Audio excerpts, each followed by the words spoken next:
Good evening and welcome to the Late Lab. I'm very glad you found your way here. Before we settle into tonight's question, I would love to know where in the world you're listening from.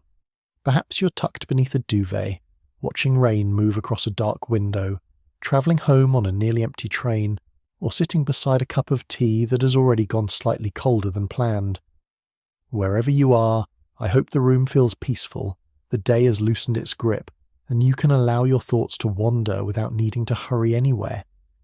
If these slow journeys through science help you relax, liking the video and subscribing is a wonderfully simple way to support the channel. And if you've already subscribed, thank you. It is genuinely lovely to have you returning to these quiet late-night corners of physics with me. Tonight, we're exploring a theory that works astonishingly well and yet refuses to explain itself politely. Quantum mechanics can predict the outcomes of experiments with extraordinary precision, but physicists still disagree about what the mathematics says is actually happening. Does the wave function describe physical reality, incomplete knowledge, possible experiences, relationships between systems, branching worlds, hidden particles, or something else entirely? I will do my best not to let the disagreement become too lively. Although, when some of the calmest-looking equations in science have inspired nearly a century of argument, a little philosophical restlessness may be unavoidable. So settle in, let the laboratory lights dim, and let us begin. What does quantum mechanics mean? And why, after all this time, can physicists still not agree?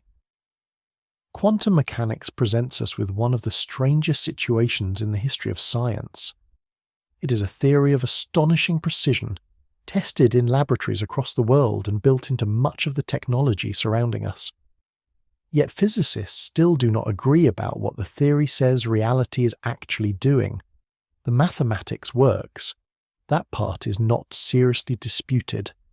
Quantum mechanics predicts the colours of atoms, the behaviour of electrons inside materials, the operation of lasers, the stability of chemical bonds, and the probabilities of outcomes in experiments involving individual particles. Its predictions have survived tests of extraordinary sensitivity. Some calculations in quantum physics agree with measurements to many decimal places, an achievement comparable to predicting the distance between London and New York to within less than the width of a human hair. The confusion begins when we ask what the mathematics means. Physicists can use quantum mechanics without settling that question. They can prepare an electron, calculate the possible results of a measurement, assign a probability to each result, and then compare those predictions with what a detector records. This procedure is reliable whether the physicist believes the wave function is a real physical object, a description of incomplete knowledge, or simply a mathematical tool for organizing expectations. The wave function is central to the theory. It contains the information needed to calculate the probabilities of different measurement outcomes. But saying what it is remains surprisingly difficult. It may describe something physically spread across space. It may describe possibilities rather than objects. It may represent an observer's knowledge of a system. It may even describe several versions of reality evolving together. Each possibility leads to a different interpretation of quantum mechanics. The disagreement is not caused by a shortage of evidence. It grows directly from behaviour that has been observed repeatedly. Quantum interference shows that alternatives can combine in a wave-like manner, even when particles such as electrons are sent through an experiment one at a time. Superposition allows a quantum state to contain several possible outcomes together. Quantum tunneling enables particles to cross barriers that classical physics says they should not possess enough energy to overcome. Discrete atomic energy levels explain why atoms absorb and emit only particular frequencies of light. Entanglement creates correlations between separated systems that cannot be explained by any ordinary local classical model. These effects are not decorative philosophical puzzles added to the theory afterwards. They are measurable features of nature. Most interpretations agree about what a standard experiment will produce. They disagree about ontology and dynamics. Ontology means what exists. Dynamics means how what exists changes with time. Does an electron possess a definite position before its position is measured? Does the wave function represent the electron itself, or only what can be predicted about it? When several outcomes are present in a superposition, are all of them real, or does only one eventually become real? If only one occurs, what physical process selects it? These questions lead to the measurement problem. Between measurements, the wave function normally evolves smoothly according to the Schrödinger equation. This evolution preserves all the possible outcomes contained in a superposition. But when a measurement is made, the apparatus records one definite result. A detector clicks in one location. A pointer settles in one position. A computer stores one value rather than a gentle cloud of incompatible possibilities. The theory therefore appears to contain two different kinds of change. There is smooth quantum evolution, and there is the apparent selection of a single outcome. The difficulty is explaining how one becomes the other. The word observer can make this sound more mysterious than it needs to be. An observer does not automatically mean a conscious human being staring intensely at a particle. A measurement can be performed by a detector, recorded electronically, and stored for several days before anybody checks the result. Conscious awareness is not required for the laboratory equipment to leave a physical record. What remains uncertain is when, or whether, a definite outcome appears at all. Copenhagen approaches usually treat measurement outcomes as fundamental and place limits on what can meaningfully be said about unmeasured properties. Bohmian mechanics gives particles definite positions guided by a wave function. Everettian quantum mechanics removes collapse and allows every possible outcome to persist in different branches. Objective collapse theories propose that superpositions genuinely break down through a physical process. Consistent histories describes reality through compatible families of possible histories. Relational quantum mechanics treats physical properties as definite only relative to other systems. Quantum Bayesianism interprets quantum probabilities as an agent's expectations about future experiences. Time-symmetric approaches explore whether both past and future boundary conditions help determine quantum events. None of this means quantum mechanics is unreliable, mystical, or free to invent any answer it pleases. Every serious interpretation must account for the same demanding body of experimental evidence. The argument exists because the theory works so well that its unanswered questions cannot easily be ignored. Quantum mechanics tells us, with remarkable accuracy, what we should expect to observe. What it has never told us quite so clearly is what the universe is doing when nobody is asking it for an answer. During the 19th century, physics seemed to be approaching a remarkably complete description of nature. Newtonian mechanics explained how objects moved under the influence of forces. Maxwell's electromagnetism united electricity, magnetism, and light within a single mathematical framework. Thermodynamics described heat, work, and energy through laws that appeared universal. Together, these theories created a world that was continuous, orderly, and predictable. If the position and motion of every object were known precisely, Newtonian mechanics suggested that their future behavior could, in principle, be calculated. Light traveled as an electromagnetic wave. Heat flowed according to measurable differences in temperature. Matter was increasingly understood as being composed of atoms, even if the internal structure of those atoms remained uncertain. There were still unanswered questions, but many physicists believed that the basic framework was already in place. Nature appeared complicated, certainly, but not fundamentally mysterious. Then several awkward problems began refusing to cooperate. One of the most important involved blackbody radiation. A blackbody is an idealized object that absorbs all incoming electromagnetic radiation and emits a characteristic spectrum determined by its temperature.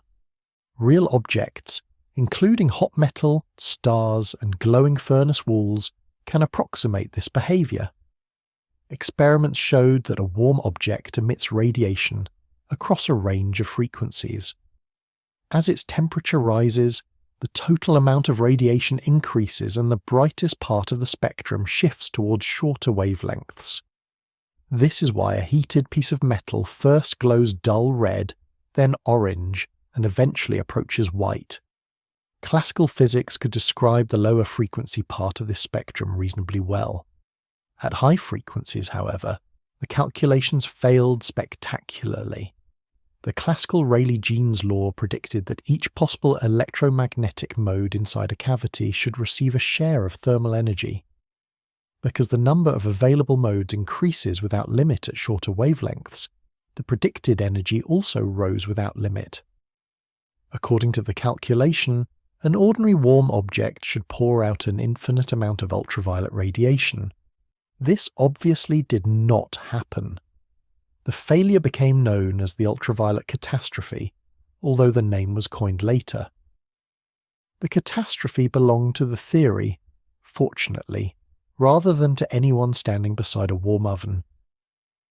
In 1900, Max Planck found a formula that matched the observed spectrum. To derive it, he proposed that oscillators in the walls of the cavity could exchange energy only in discrete amounts. The size of each amount depended on the frequency and on a new constant, now called Planck's constant. Planck didn't initially present this as a complete revolution in the nature of reality. He regarded quantization partly as a mathematical device required to reproduce the experimental results. Yet the idea introduced something deeply unfamiliar. Energy might not always be exchanged in a smooth and infinitely divisible flow. It could arrive in distinct packets. Albert Einstein took the proposal further in 1905 while explaining the photoelectric effect. Experiments showed that light striking a metal surface could release electrons, but only if the light exceeded a particular frequency. Increasing the intensity of low-frequency light did not free the electrons, no matter how bright the light became. Einstein proposed that light energy behaved as though it were concentrated into individual quanta. The energy of each quantum depended on the frequency of the light. Higher frequency light carried more energy in each quantum, while brighter light mainly supplied a larger number of quanta. This explained why sufficiently high-frequency light could release electrons immediately, while intense low-frequency light could not. The result was difficult to reconcile with the purely continuous wave picture provided by classical electromagnetism. The structure of atoms created another crisis. In 1913, Niels Bohr proposed that electrons in hydrogen could occupy only certain allowed energy levels. An electron could move between these levels by absorbing or emitting a specific amount of energy. Bohr's model successfully reproduced important features of the hydrogen spectrum. It explained why hydrogen emitted light at a set of sharply defined frequencies rather than across a continuous range. Yet the model worked poorly for more complicated atoms and offered no convincing classical reason why only particular electron orbits should be allowed. The categories of classical physics were beginning to blur even further. In 1924, Louis de Broglie proposed that matter itself could possess wave-like properties. If light, long understood as a wave, could behave like particles, perhaps particles such as electrons could also behave like waves. This proposal received striking experimental support. Clinton Davison and Lester Germer observed electron diffraction from a crystal, while George Paget Thompson independently produced diffraction patterns by sending electrons through thin metal films. Diffraction is a characteristic wave phenomenon, yet the experiments used objects previously treated as particles. The old division had become difficult to maintain. Light behaved as both wave-like and particle-like. Matter did the same. Energy arrived in discrete amounts. Atoms occupied restricted states, and classical continuity no longer seemed universal. The physicists who developed quantum mechanics were therefore not simply searching for a slightly better equation. They needed a new conceptual language for a world that refused to behave according to familiar categories. The later disagreement over interpretation began here. The mathematics had to describe phenomena that appeared partly wave-like, partly particle-like, and unlike either in any ordinary sense. Before anyone could agree on what quantum mechanics meant, they first had to build a theory capable of surviving what nature was already showing them. By the middle of the 1920s, the old classical picture of atoms had become increasingly difficult to defend. Electrons could not be treated as tiny planets following precise paths around a nucleus, yet atomic spectra showed that their behaviour followed remarkably exact patterns. Physics needed a new mathematical framework, even if that framework no longer resembled anything comfortably visible. Werner Heisenberg produced the first complete version of modern quantum mechanics in 1925. Rather than asking where an electron travelled inside an atom, Heisenberg focused only on quantities that experiments could reveal directly. These included the frequencies and intensity of light emitted when an atom moved between different energy states. This was a deliberate rejection of imagined electron trajectories. If no experiment could observe a path inside the atom, Heisenberg argued that the theory should not be built around one. Instead, it should describe transitions between observable states. The resulting mathematics became known as matrix mechanics. Its quantities were arranged in tables of numbers called matrices, and the order in which these matrices were multiplied mattered. This unfamiliar feature helped encode an important fact about quantum measurements. Measuring one physical property and then another need not be equivalent to performing the same measurements in the opposite order. Matrix mechanics worked extremely well, but it was not especially easy to picture.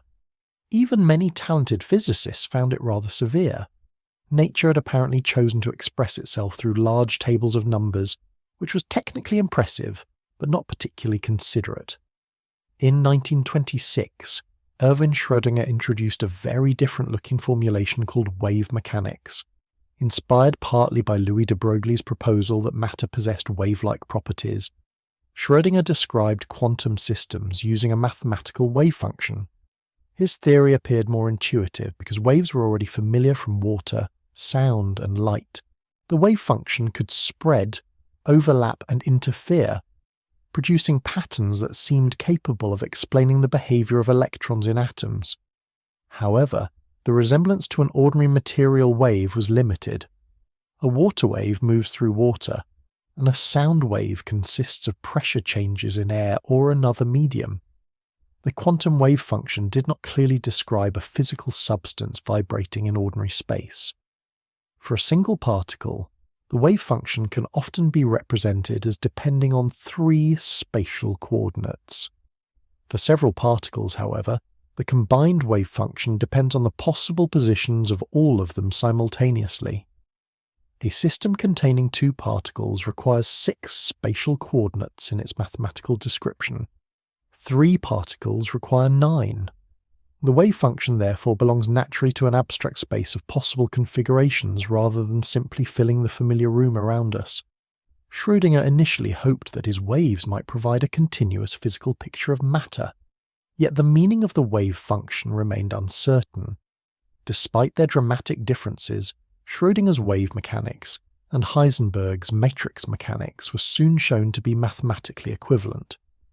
Schrödinger himself demonstrated much of this connection, while Paul Dirac developed a broader formalism that helped unite the different approaches. The result was conceptually important.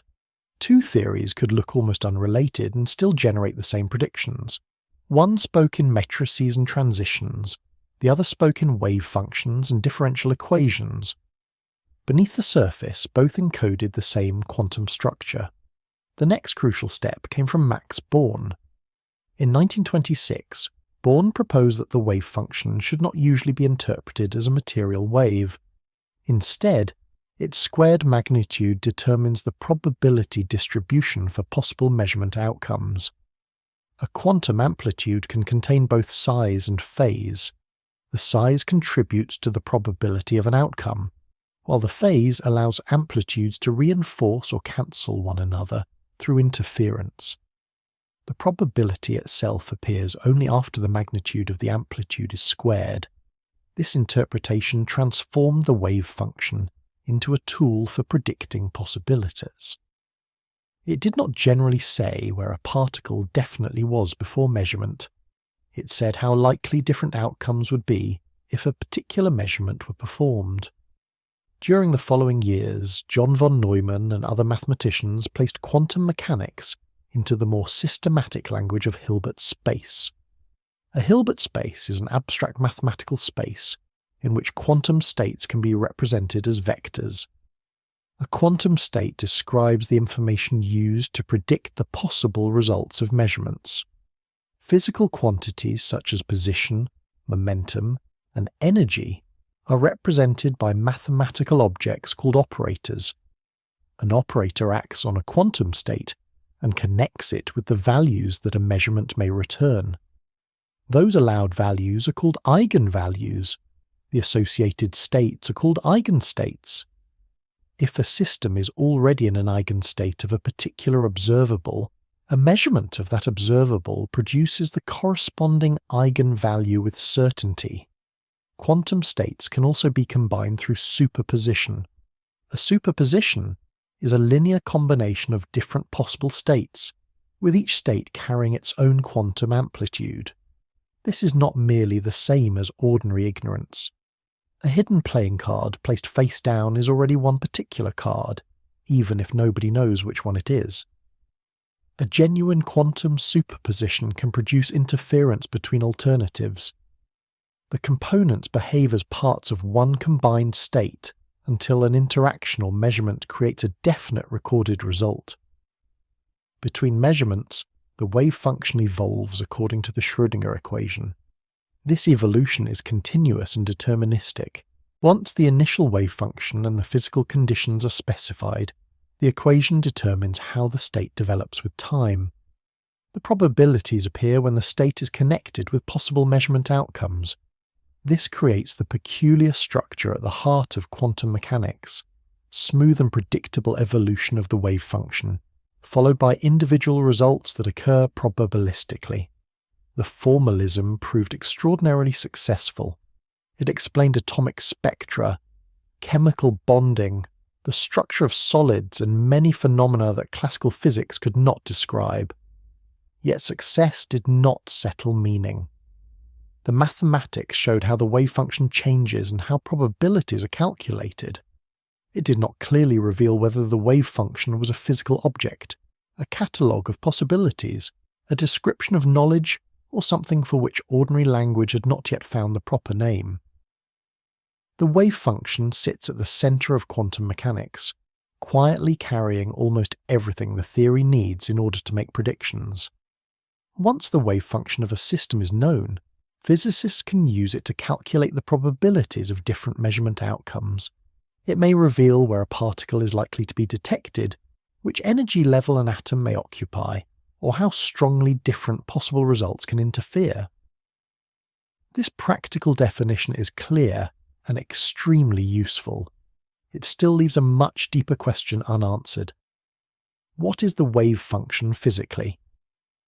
One possibility is that the wave function represents something that genuinely belongs to reality. Interpretations of this kind are often described as ontic. The word ontic refers to what actually exists.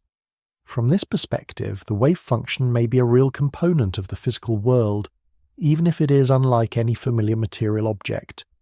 An alternative is an epistemic interpretation. The word epistemic concerns knowledge, information, or belief.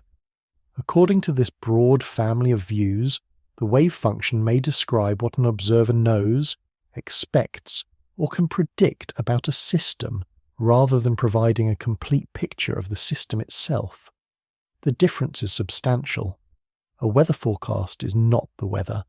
A map is not the landscape. In the same way, an epistemic wave function might be a mathematical representation of available information rather than the underlying reality being represented. Unfortunately, treating the wave function as an ordinary physical wave introduces its own difficulties. A wave on water exists across the surface of a lake. A sound wave consists of changes in pressure moving through air. These waves occupy familiar physical space. A wave function describing one particle can often be written as a function of the particle's possible positions in three-dimensional space. This makes it tempting to imagine a faint wave physically spread through the room. That picture becomes much harder to maintain when several particles are involved. A pair of particles is described by a combined wave function, depending on the possible positions of both particles at once.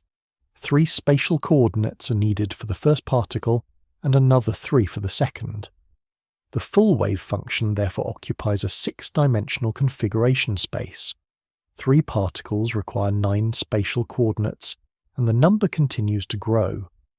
Configuration space is not an additional room hidden behind the laboratory. It is an abstract mathematical space containing all the possible arrangements of the system. If the wave function is physically real, physicists must therefore explain how something defined across this high-dimensional space relates to the 3-dimensional world of detectors, tables, and occasionally misplaced laboratory notebooks. The double-slit experiment exposes the puzzle especially clearly. Imagine electrons being released towards a barrier containing 2 narrow openings. A detecting screen is placed behind the barrier. When both slits are open, quantum mechanics assigns a probability amplitude to the alternative involving one slit and another amplitude to the alternative involving the other. These amplitudes combine. Because quantum amplitudes possess phase as well as size, they can reinforce one another in some regions and cancel one another in others. The resulting probability distribution contains alternating areas, where electron detections are more likely and less likely. The remarkable feature is that the electrons can be released one at a time. Each electron reaches the screen as one localized event. It does not leave a pale smear across several places. One small mark appears at one location. The next electron produces another individual mark, perhaps somewhere else. After many electrons have passed through the apparatus, those separate dots gradually form an interference pattern. The final arrangement resembles the pattern expected from overlapping waves, even though every recorded arrival was localized like a particle. The wave function, therefore, appears spread across several possible routes, while the measurement produces one definite position. Something extended in the mathematical description becomes something sharply located in the experimental record. This tension is not resolved simply by saying that the electron secretly travelled through one slit, and that physicists happened not to know which one. Ordinary ignorance does not create interference. If each electron possessed one unknown classical path, the probabilities from the 2 slits would merely be added. Quantum amplitudes are added first, allowing interference, and only then converted into probabilities. The ensemble interpretation offers a more cautious view. Associated with physicists including Leslie Ballantyne, it treats the wave function primarily as a description of the statistical properties of an ensemble, meaning a large collection of systems prepared in the same way. On this account, the wave function need not provide a complete description of one individual electron. Instead, it predicts the distribution of results that will appear when the preparation and measurement are repeated many times. This fits naturally with experimental practice. A probability distribution cannot usually be reconstructed from a single event. One electron produces one dot. It does not arrive carrying a helpful note describing the entire wave function. To determine an unknown quantum state, physicists use quantum state tomography. This requires many systems prepared in what is assumed to be the same state. Different measurements are performed on different members of the collection, and the accumulated statistics are used to reconstruct the wave function, or, more generally, the quantum state. An ordinary measurement of one isolated system therefore cannot simply reveal its complete wave function. The measurement produces one outcome associated with one observable, and the original state may be disturbed or destroyed in the process. This leaves several broad possibilities. The wave function may represent physical reality and undergo a genuine change when a measurement produces one result. It may remain physically unchanged while observers become connected with different outcomes in different branches. Its apparent collapse may reflect nothing more than an update in knowledge after new information becomes available.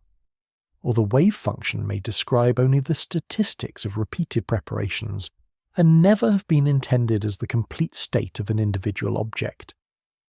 Quantum mechanics tells physicists how to use the wave function with exceptional precision. It tells them how amplitudes evolve, how interference arises, and how probabilities are calculated. What it does not settle is whether the wave function is part of the furniture of the universe, a catalogue of possibilities, or simply the most accurate guide ever created to what the universe might do when asked a particular question. Textbook quantum mechanics often seems to contain two different rules for how reality changes. The first is the Schrödinger equation. It describes the wave function evolving smoothly and continuously through time. Once the initial quantum state and the relevant physical conditions are known, the equation determines how the state develops. This evolution is deterministic. It does not randomly choose one possibility over another. The second rule appears when a measurement is made. Instead of continuing as a superposition of possible outcomes, the wave function is said to undergo state reduction, often called collapse. One result becomes definite, while the other possibilities disappear from the description. Both rules are useful. The difficulty is understanding why nature should follow one rule during ordinary quantum evolution and another whenever something qualifies as a measurement. Consider a particle with a quantum property called spin. Spin is an intrinsic form of angular momentum, although it should not be imagined as a tiny ball literally rotating around its own surface. When the spin is measured along a chosen direction, the apparatus records one of two possible results, commonly described as spin up or spin down. Before measurement, the particle may be in a superposition containing both possibilities. This does not mean that it secretly possesses one definite value and physicists simply do not know which. The two components belong to a single quantum state and can produce interference in suitable experiments. Now imagine an apparatus with a pointer. If the particle is spin up, the pointer moves towards one position. If the particle is spin down, it moves towards another. Suppose the particle begins in a superposition of spin up and spin down, while the pointer begins in a neutral position. If the entire interaction follows the Schrödinger equation, the apparatus does not simply select one result. Instead, the particle and pointer become correlated. One part of the combined state contains the particle as spin up and the pointer indicating up. Another part contains the particle as spin down and the pointer indicating down. The apparatus has entered the quantum description. Its pointer is now part of a superposition of two correlated possibilities. This is entanglement. Two systems are entangled when their combined quantum state cannot generally be separated into complete independent states for each system. The particle cannot be described fully without referring to the pointer, and the pointer cannot be described fully without referring to the particle. Their properties are encoded through the relationship between them. The problem does not stop with the measuring device. John von Neumann examined this structure systematically during the early development of quantum theory. The particle interacts with the detector. The detector becomes correlated with a recording mechanism. That mechanism interacts with the surrounding air, incoming light, the laboratory walls, and perhaps a computer storing the result. Each interaction can extend the entanglement further. The system becomes correlated with the detector with its surroundings, and the surroundings may eventually become correlated with an observer who reads the record. This sequence is known as the von Neumann measurement chain. If every part of the chain is treated according to ordinary quantum evolution, there appears to be no obvious point at which the superposition must end. Moving the boundary from the particle to the detector does not solve the difficulty. Moving it from the detector to the computer does not help either. The mathematical description can continue expanding until an alarmingly large portion of the laboratory has become involved. In experience, however, no one sees a pointer resting in two visibly incompatible positions. A detector produces one click. A screen contains one mark at a particular location. A computer file records one result. Laboratory notebooks remain reassuringly single-valued. even when the handwriting is less reassuring.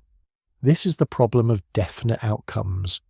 The quantum state produced by the Schrödinger equation appears to contain several correlated alternatives. Experience presents one definite result.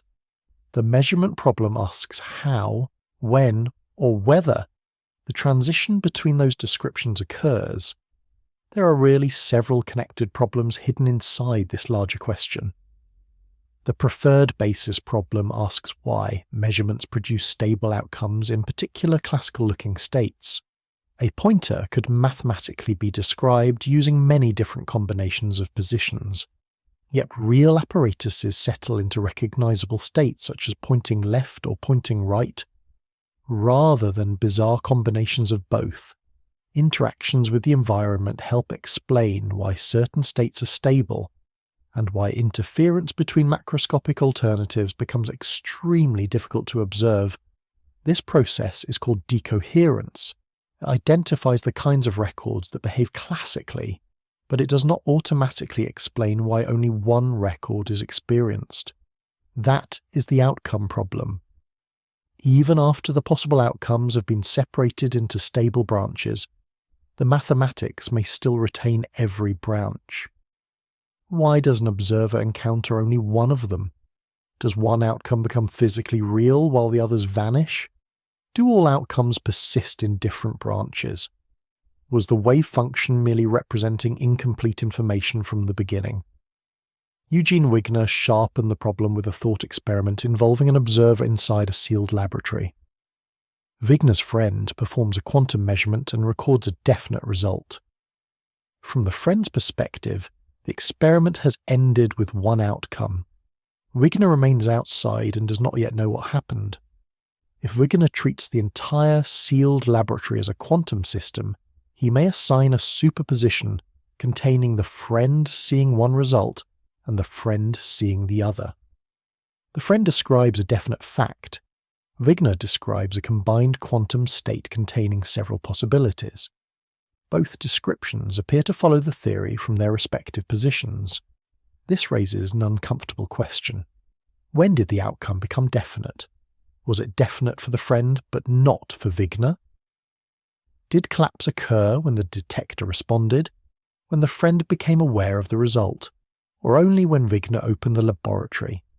Most physicists do not believe consciousness possesses a special power to create reality. The thought experiment matters because it shows how difficult it is to define measurement without introducing a boundary between quantum possibilities and established facts. Every interpretation must decide where that boundary belongs, or explain why no fundamental boundary exists. Copenhagen approaches treat measurement outcomes and classical records as essential. Bohmian mechanics adds definite particle configurations. Everettian quantum mechanics keeps all branches and removes collapse. Objective collapse theories make state reduction a real physical event. Relational and information-based interpretations reconsider what a quantum state or definite fact means. The disagreement persists because each answer preserves some attractive features while surrendering others. Quantum mechanics predicts the observed results with extraordinary success. The measurement problem begins when we ask what must be happening for there to be one result to observe at all. The Copenhagen interpretation is often spoken of as though it were a single, neatly packaged doctrine handed down by the founders of quantum mechanics. In reality, it is better understood as a broad family of related views, associated especially with Niels Bohr, Werner Heisenberg and Wolfgang Pauli, along with the practical habits that later entered textbooks and laboratory culture. These thinkers did not always express themselves in the same way. Bohr placed enormous emphasis on experimental context and the limits of physical language. Heisenberg sometimes spoke more readily about the wave function changing when new knowledge became available. Pauli contributed his own philosophical reflections on observation, reality, and the structure of quantum theory.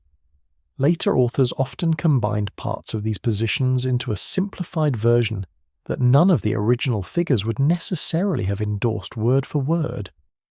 What unites Copenhagen approaches is not one precise claim about what exists, It is a cautious attitude towards questions that attempt to describe quantum systems independently of the conditions under which they are observed.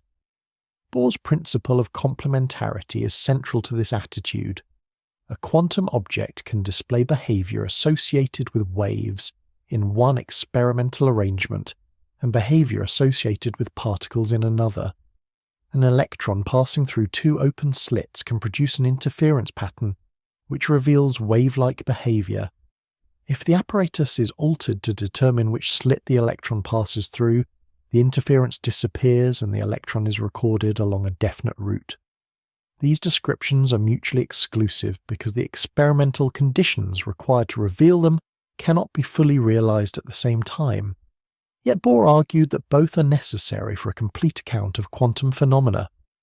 The electron is not simply a classical particle that occasionally pretends to be a wave, nor a classical wave that becomes unusually punctual at a detector. Wave and particle language each capture part of what can be observed under a particular arrangement. Neither classical image provides a complete, observer-independent portrait of what the electron is doing between preparation and detection. This was not meant to imply that nature changes according to human whim. The apparatus physically determines which quantities can be defined and recorded. Changing the experiment changes the interaction, and therefore changes the phenomenon being observed. Bohr also insisted that the results of experiments must be described in ordinary classical language. A detector must have a definite position. A pointer must indicate a readable value. A mark must appear somewhere on a screen. Even though the microscopic system obeys quantum rules, the experimental outcome must be expressed through stable records that different people can examine and communicate. Without this shared classical language, there would be no clear statement of what experiment had been performed or what result had occurred. A laboratory report cannot merely announce that something deeply quantum happened in the general vicinity. Science requires records that can be compared, repeated, and discussed. Werner Heisenberg's uncertainty principle is another major part of the Copenhagen tradition, although it is frequently misunderstood. The uncertainty principle places a mathematical restriction on certain pairs of observables, especially position and momentum. A quantum state can be prepared with a narrowly concentrated distribution of position, but the corresponding distribution of momentum must then be broad. A state with a sharply defined momentum must be spread across position. This is not merely a practical problem caused by crude equipment. Early explanations sometimes emphasized how measuring a particle with light could disturb its motion, and measurement disturbance is certainly real. But the uncertainty principle goes deeper than an imperfect instrument bumping into something delicate. The restriction is built into the mathematical structure of quantum states. Position and momentum are represented by operators that do not commute, meaning that the order in which they are applied matters. Their probability distributions therefore cannot both be made arbitrarily narrow in the same state. The uncertainty belongs to the state itself, not simply to the ignorance of the person operating the apparatus. Copenhagen approaches are therefore reluctant to assume that every measurable quantity possesses a definite value before the relevant measurement is performed. It may be meaningful to say that an electron has a definite position within a particular experimental arrangement. In another arrangement, momentum may be the sharply defined quantity instead. What Copenhagen resists is the classical idea that the electron must always carry a complete hidden catalogue of precise properties, whether or not the experimental context needed to define those properties exists. This does not mean that physicists are forbidden from asking difficult questions. It means that some questions may quietly import assumptions taken from classical physics and then complain when quantum mechanics refuses to answer them. Another widespread misunderstanding is the claim that Copenhagen quantum mechanics requires a conscious mind to collapse the wave function. Bohr did not argue that human awareness possesses a mysterious power that forces matter to choose an outcome. His discussions focused on physical experimental arrangements, irreversible records and results that can be communicated in ordinary language. A detector can register an event while the laboratory is empty. A computer can store the result overnight. Reality does not remain politely undecided until someone arrives in the morning with coffee. Some later discussions, especially those associated with the measurement chain, and Eugene Wigner's early reflections, gave consciousness a more prominent role. But that is not a necessary feature of Copenhagen approaches as a whole. The practical strength of Copenhagen thinking is considerable. It gives physicists a disciplined set of rules for connecting preparation, mathematical calculation and observation. It discourages unsupported stories about invisible microscopic processes that make no difference to any possible experiment.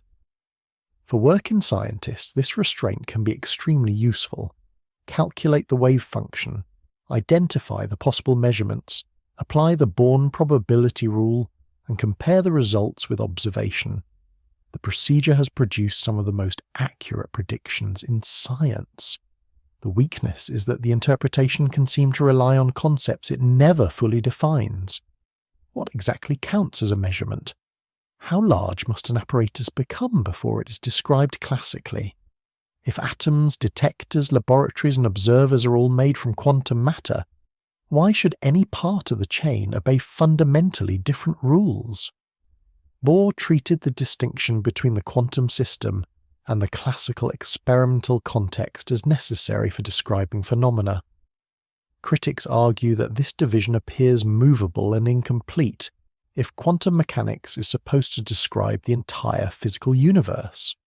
Copenhagen approaches remain influential because they are cautious, effective, and closely connected with actual experimental practice. They avoid claiming more than the theory can clearly support. Yet that same caution leaves an enduring discomfort. The interpretation tells physicists how to speak correctly about observations, while often declining to provide a detailed account of what exists when no definite observation has yet been recorded.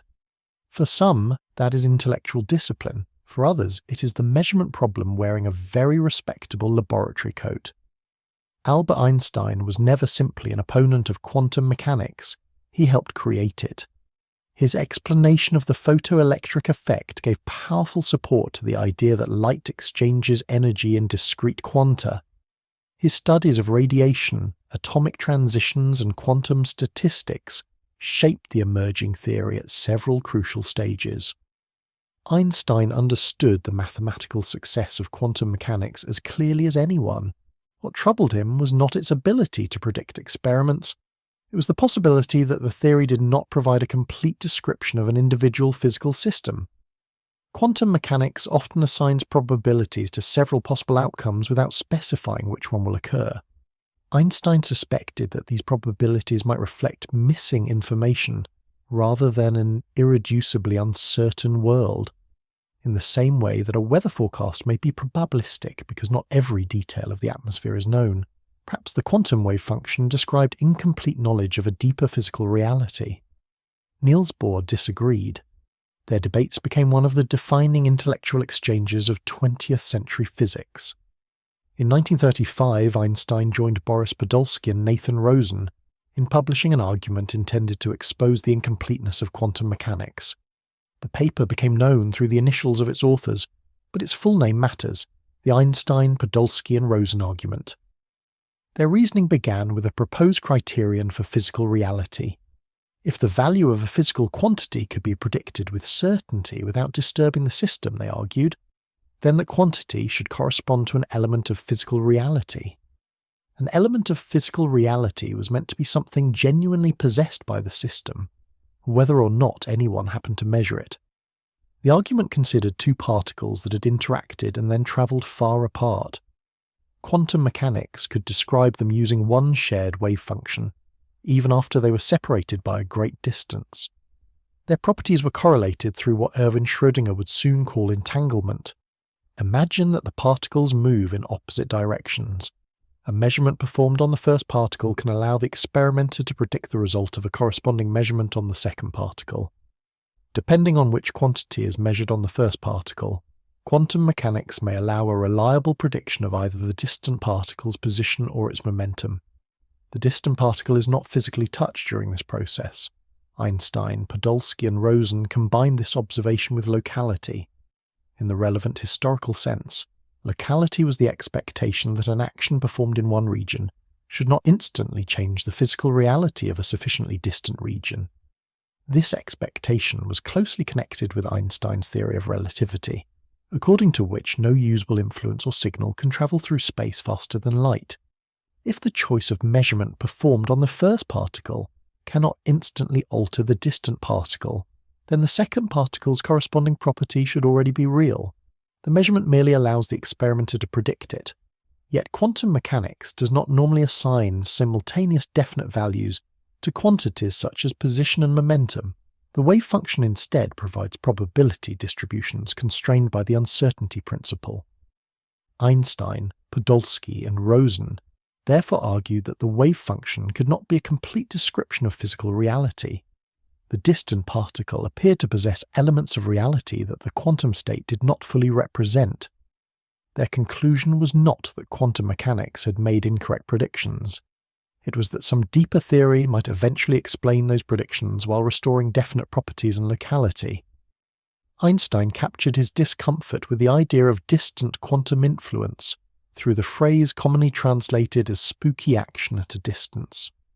He did not object merely because the effect seemed unusual. He believed that independently separated objects should possess their own physical states, rather than remaining inseparable parts of one description across space. Quantum mechanics appeared to force an uncomfortable choice. Either the theory was incomplete, leaving out additional variables that determined physical properties, or the world did not respect ordinary assumptions about locality and independently existing objects. Erwin Schrödinger quickly recognized the importance of the argument. In correspondence with Einstein, and in a series of papers published during 1935 and 1936, he introduced the term entanglement for the strange joint states at the center of the problem. Schrödinger described entanglement not as one minor feature of quantum mechanics, but as its defining departure from classical thought. Once two systems interact, the theory may no longer assign each one a complete independent state. Only the combined system possesses a full wave function. He also introduced his famous cat thought experiment. A cat is placed inside a sealed container with a quantum process that may trigger a lethal mechanism. Before the container is opened, straightforward quantum evolution seems to produce a combined state containing both the cat alive and the cat dead. Schrödinger did not propose this as a practical experiment or as evidence that real cats regularly become supernatural mixtures. It was a criticism designed to reveal the difficulty of extending microscopic superposition to the macroscopic world. If quantum mechanics applies universally, why should a superposition end at an atom, a detector, or a cat? If it does end, what physical process determines the boundary? Bohr responded directly to the Einstein, Podolsky and Rosen paper. He rejected their criterion for physical reality because it treated measurable properties as though they existed independently of the complete experimental arrangement. For Bohr, the choice of measurement was not simply a passive discovery of a property already carried by the particle. The experimental context helped define which physical quantity could meaningfully be discussed. A setup designed to determine position and a setup designed to determine momentum were mutually exclusive arrangements. One could not combine the conclusions drawn from both as though every quantity possessed a simultaneous classical value before either experiment was chosen. Bohr did not deny the strange correlations. He denied that they required a mechanical disturbance travelling from one particle to the other. Instead, he argued that the conditions defining meaningful predictions had changed when the experimental arrangement changed. Einstein found this deeply unsatisfying. Bohr believed Einstein's demand for an observer-independent catalogue of properties imposed classical assumptions where they no longer applied. For many years the dispute appeared philosophical. Both sides agreed that quantum mechanics correctly predicted experimental statistics. They disagreed about what those statistics revealed concerning reality. The argument might have remained an elegant but permanent stalemate. Then John Stuart Bell found a way to test part of it.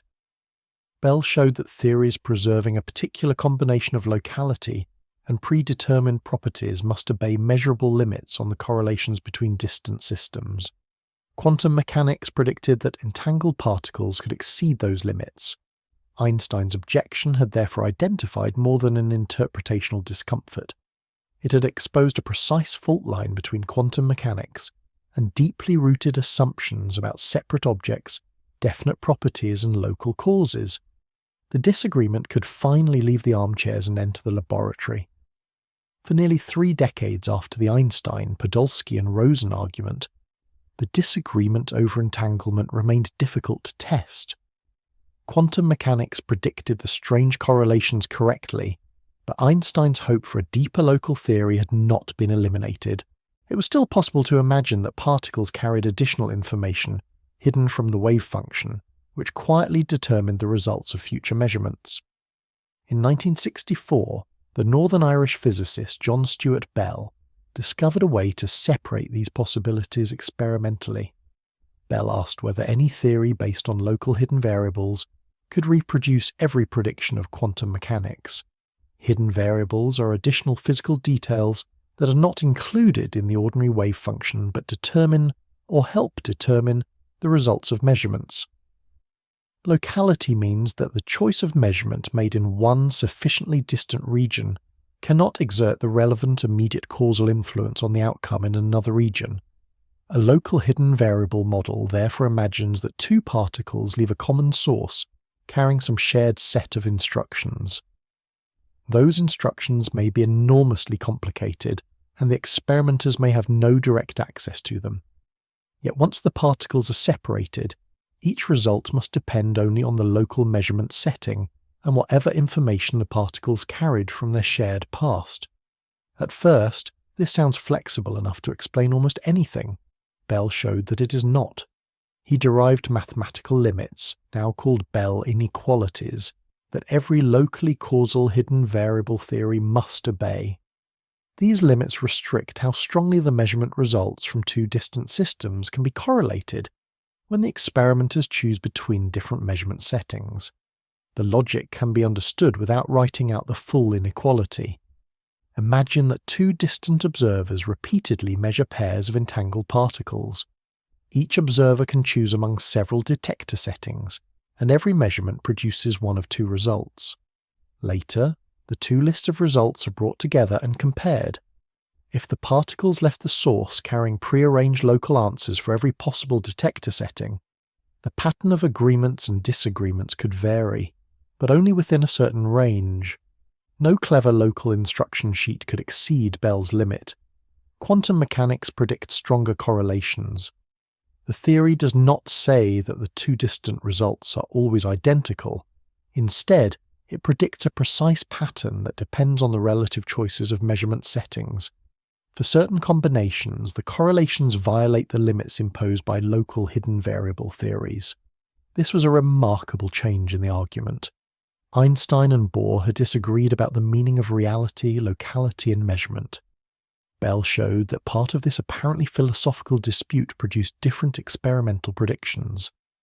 The first widely recognized test followed through the work of John Clauser and Stuart Friedman. In 1972, they measured correlations between pairs of photons produced in atomic transitions. Their results violated the relevant Bell inequality and agreed with quantum mechanics. The experiment was not perfect, but the door had opened.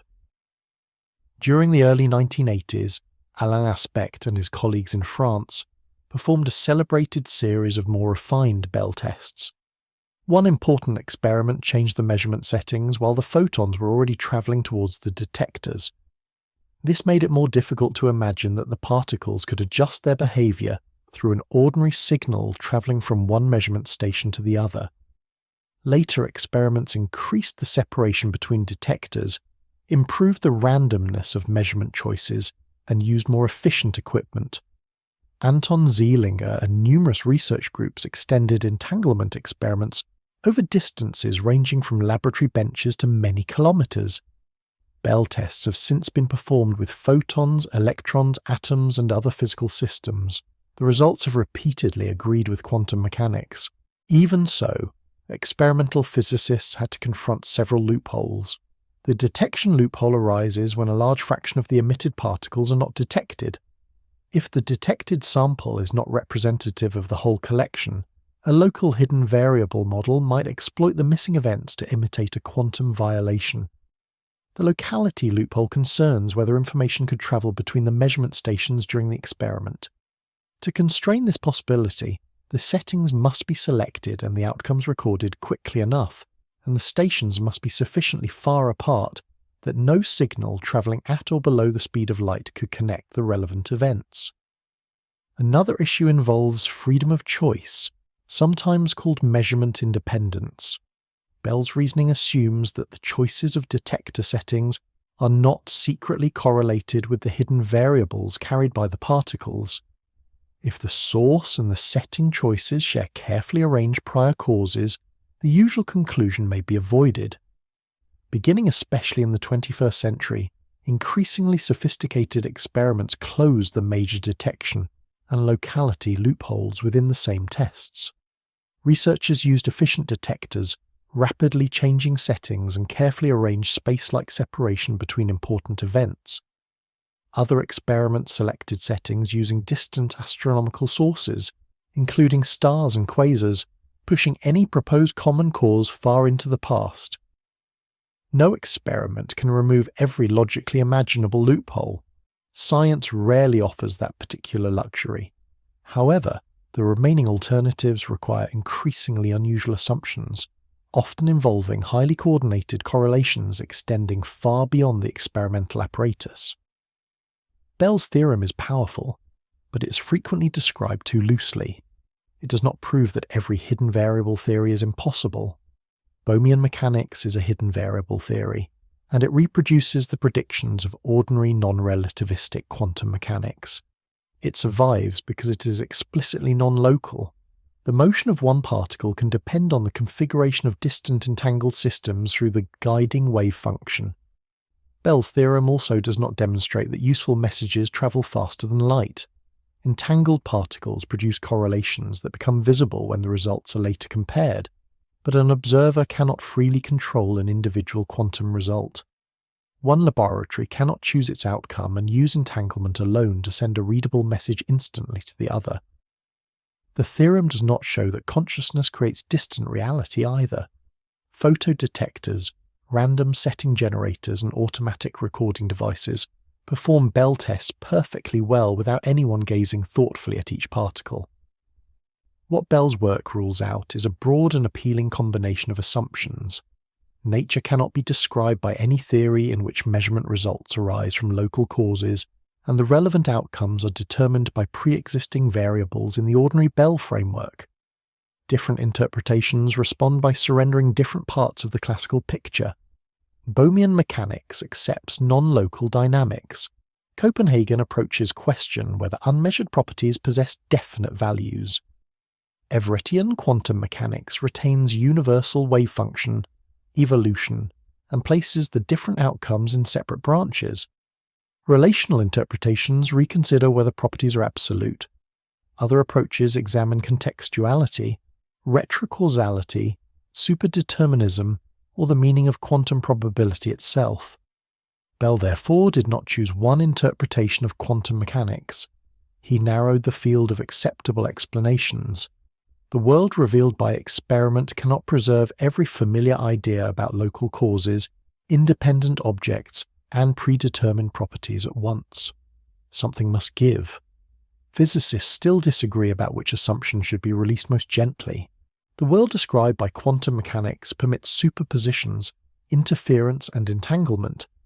Yet the world encountered in ordinary life appears stubbornly definite. Tables remain in one place, measuring needles settle on one reading, and cats rarely seem burdened by several incompatible conditions at once. A major part of the explanation comes from environmental decoherence. The foundations of this idea were developed by Heinz-Dieter Zeh, beginning in the 1970s, followed by important work from Wojciech Zurek, Erich Hughes, and many other researchers. Their central insight was that a quantum system is almost never truly isolated. It continually interacts with its surroundings, and those interactions profoundly affect which quantum effects remain observable. Consider a small object prepared in a superposition of two different positions. In a perfectly isolated experiment, the two parts of the wave function may retain a precise phase relationship. Phase is the feature that allows quantum amplitudes to reinforce or cancel one another, producing interference. In an ordinary environment, however, the object is constantly being disturbed. Air molecules collide with it. Photons of thermal radiation scatter from its surface. Light from the room carries information about its location. Vibrations pass into whatever supports it. Nearby measuring devices, electrical fields, and countless other degrees of freedom become weakly correlated with the alternatives in the superposition. The system becomes entangled with its surroundings. If the object is in one location, the surrounding air and radiation develop one pattern of correlations. If it is in another location, they develop a different pattern. The phase information has not necessarily been destroyed from the complete quantum description. Instead, it has spread into the combined state of the object and an enormous number of environmental particles. Recovering that information would require controlling all those scattered photons, air molecules, and microscopic vibrations with extraordinary precision. For a macroscopic object, this is effectively impossible. Decoherence therefore suppresses observable interference between distinct alternatives. The different parts of the superposition no longer overlap in a way that can easily produce an interference pattern within the local system. The speed of this process can be astonishing. A carefully shielded electron atom or molecule may preserve quantum coherence long enough for interference to be measured. A warm object containing an enormous number of interacting particles can decohere on a timescale far shorter than anything that could be directly noticed. Even a microscopic grain of dust placed in an ordinary atmosphere would become entangled with surrounding air molecules almost immediately. A larger object in a brightly lit warm room loses observable coherence between distinct positions so rapidly that the process is effectively instantaneous for human purposes. This is why maintaining quantum superpositions in laboratories requires exceptional isolation. Researchers use vacuum chambers, extremely low temperatures, electromagnetic shielding, and carefully controlled interactions. Nature does not forbid large objects from having quantum states. It simply allows the surrounding environment to learn about them with great enthusiasm. Wojciech Zurek developed the idea of environment-induced superselection, often described as Einselection.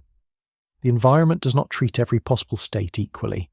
Some states are unusually stable under repeated interactions, while other superpositions are rapidly dispersed into environmental correlations.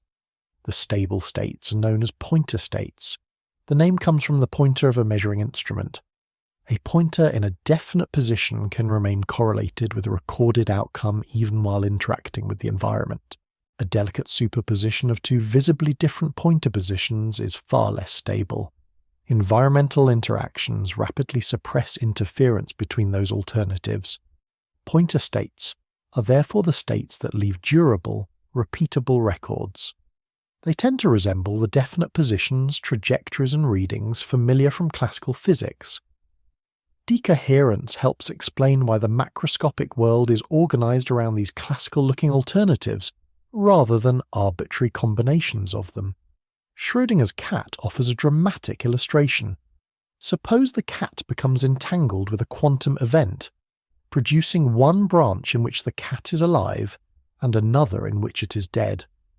The container surrounding air, emitted heat, internal biological processes, and every scattered photon would rapidly become correlated with those alternatives.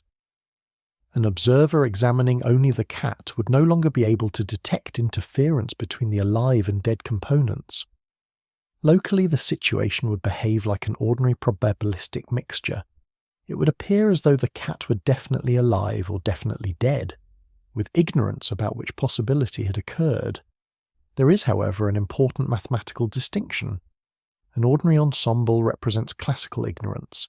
A sealed box contains either a red ball or a blue ball, even when nobody knows which one is inside. The definite condition already exists. An improper mixture arises when a quantum system is entangled with an environment, and the environmental details are ignored. Physicists obtain the local description by mathematically tracing over the environment. The resulting probabilities resemble those of an ordinary ensemble, but the complete system may still remain in one entangled quantum state, containing all the correlated alternatives. This means decoherence does not necessarily create one unique outcome. It explains why interference disappears from local observations. It explains why certain classical-looking states remain stable. It helps solve the preferred basis problem by identifying the pointer states that environmental interactions naturally preserve. The outcome problem remains. If the complete quantum state still contains the cat alive and the cat dead in separate decohered components, why is only one outcome experienced? Decoherence shows why the branches cannot normally interfere. It does not by itself select one branch and remove the others. Different interpretations use this result in different ways. Everettian quantum mechanics treats decoherence as the physical process that produces effectively independent branches, with each branch containing a stable record of a different outcome.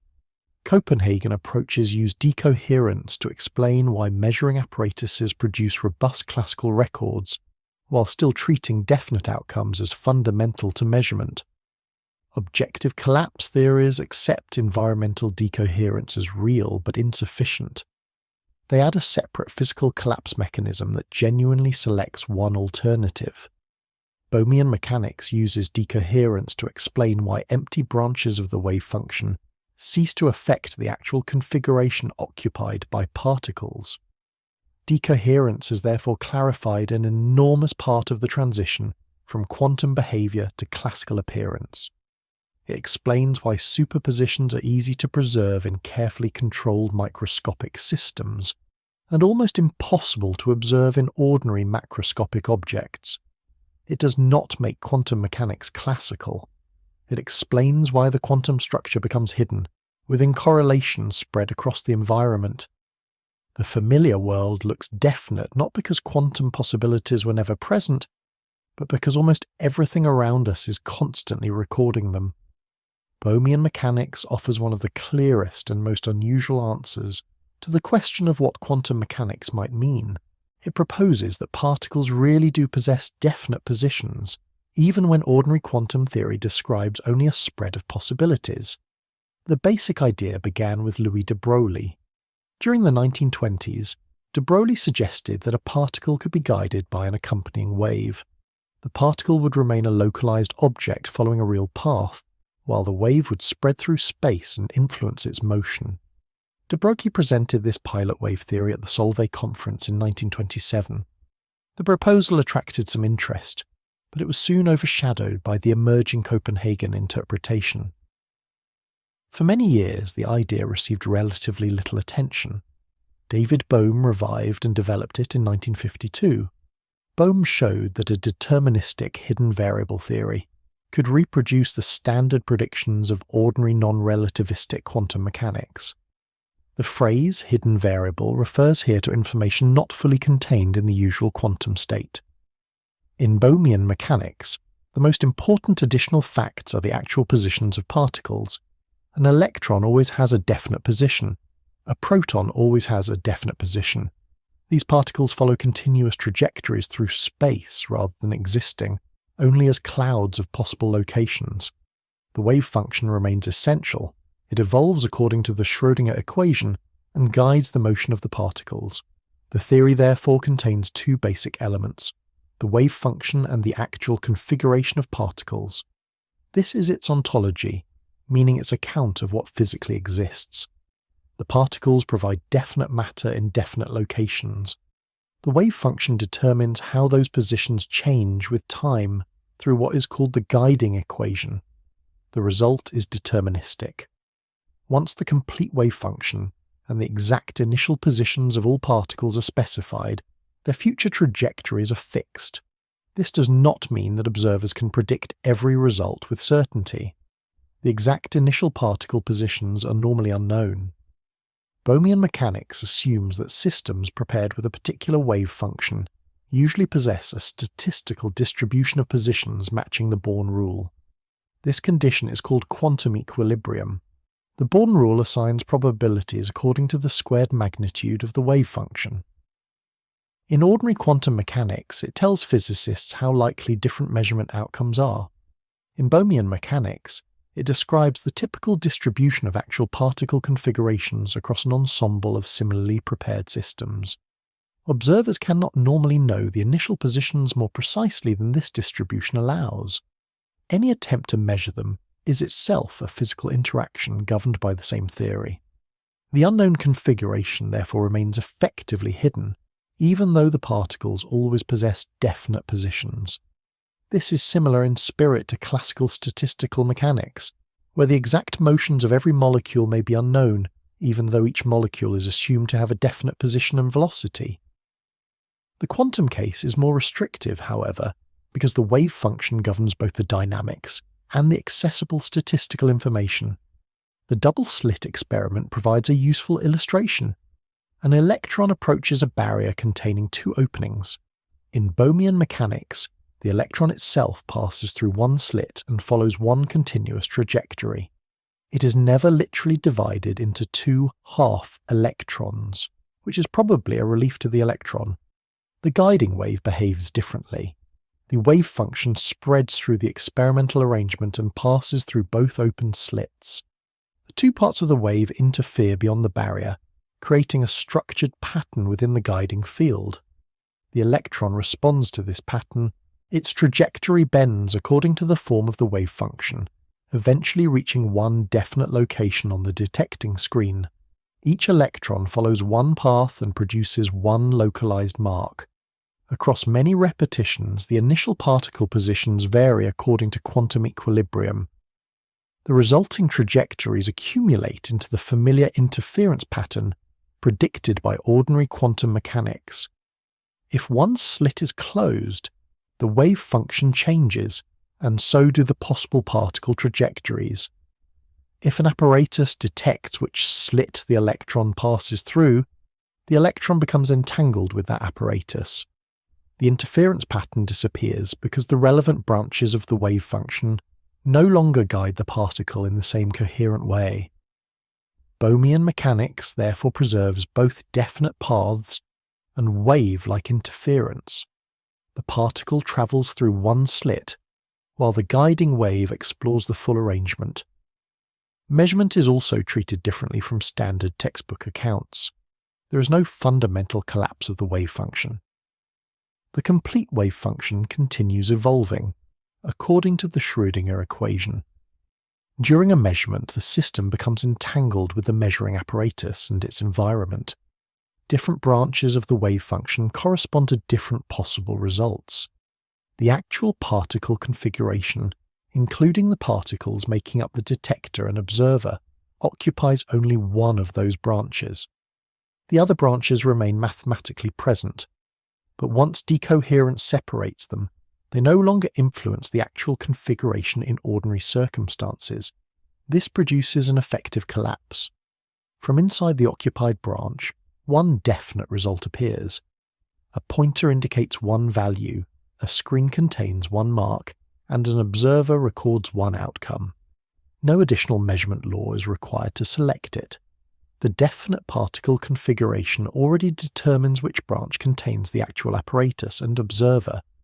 This is one of the strongest attractions of Bohmian mechanics.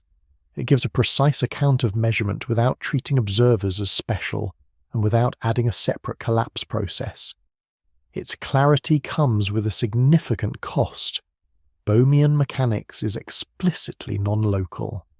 For a system containing entangled particles, the guiding motion of one particle can depend on the positions of other particles, even when they are very far apart. The full wave function is defined for the complete configuration of the system. Its influence is not generally reducible to separate local waves attached independently to each particle. Bell's theorem shows why this feature is necessary. Any hidden variable theory that reproduces the observed quantum correlations cannot preserve ordinary Bell locality. Bohmian mechanics accepts this directly rather than attempting to conceal it.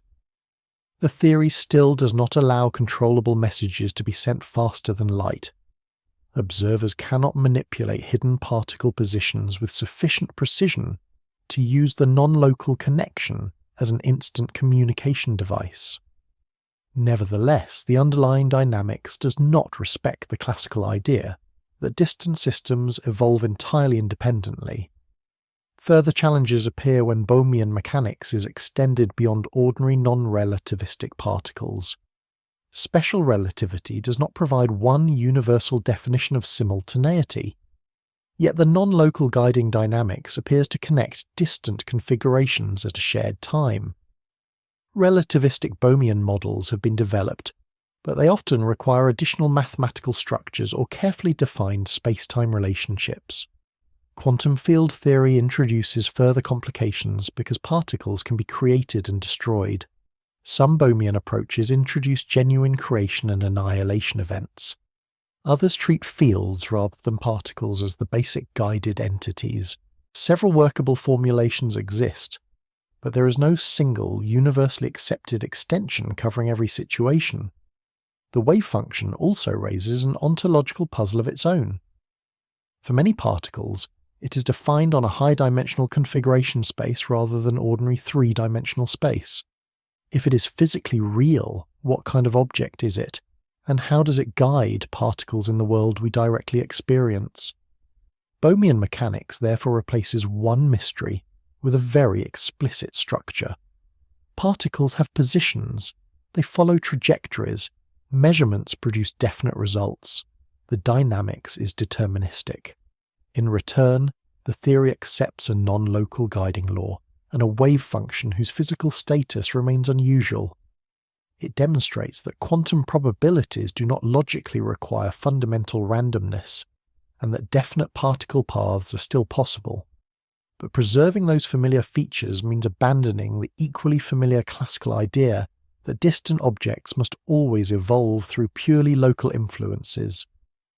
Hugh Everett III proposed one of the most radical interpretations of quantum mechanics by taking its mathematics more literally than almost anyone before him. In 1957, Everett published what he called the relative state formulation of quantum mechanics. His aim was to remove the special status given to measurement, observers, and classical apparatus in many textbook accounts. Everett began with a simple question. If measuring devices and human observers are made from atoms, and atoms obey quantum mechanics, why should measurement require a separate physical rule? In the standard measurement story, a wave function evolves smoothly according to the Schrödinger equation until an observation occurs. At that moment, the wave function collapses into one definite outcome. Everett proposed removing this collapse entirely.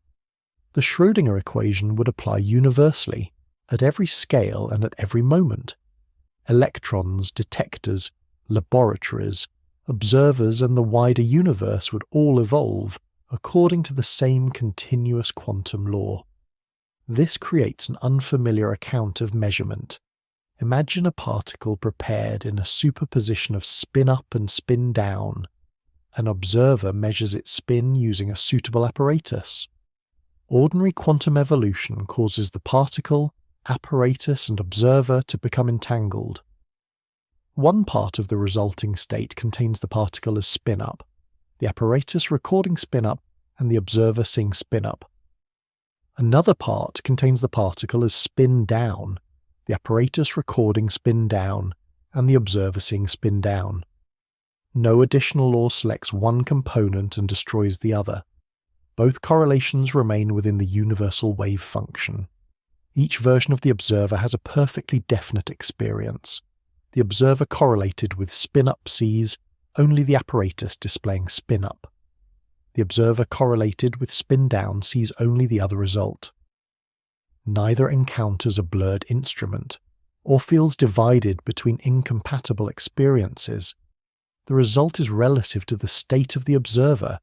The particle is spin up relative to one observer state and spin down relative to another.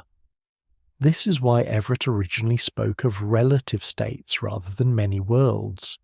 The expression many worlds became widely known later, especially through the work of the physicist Bryce DeWitt. The phrase suggests that the universe splits into separate copies whenever a quantum measurement occurs.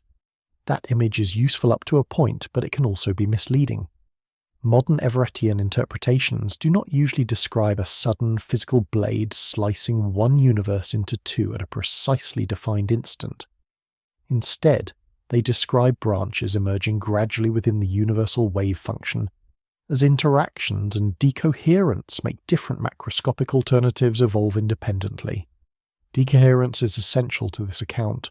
A measuring device does not interact only with the particle being measured, it also interacts with air molecules surrounding light thermal radiation and the wider environment. Information about each possible result spreads into enormous numbers of environmental correlations.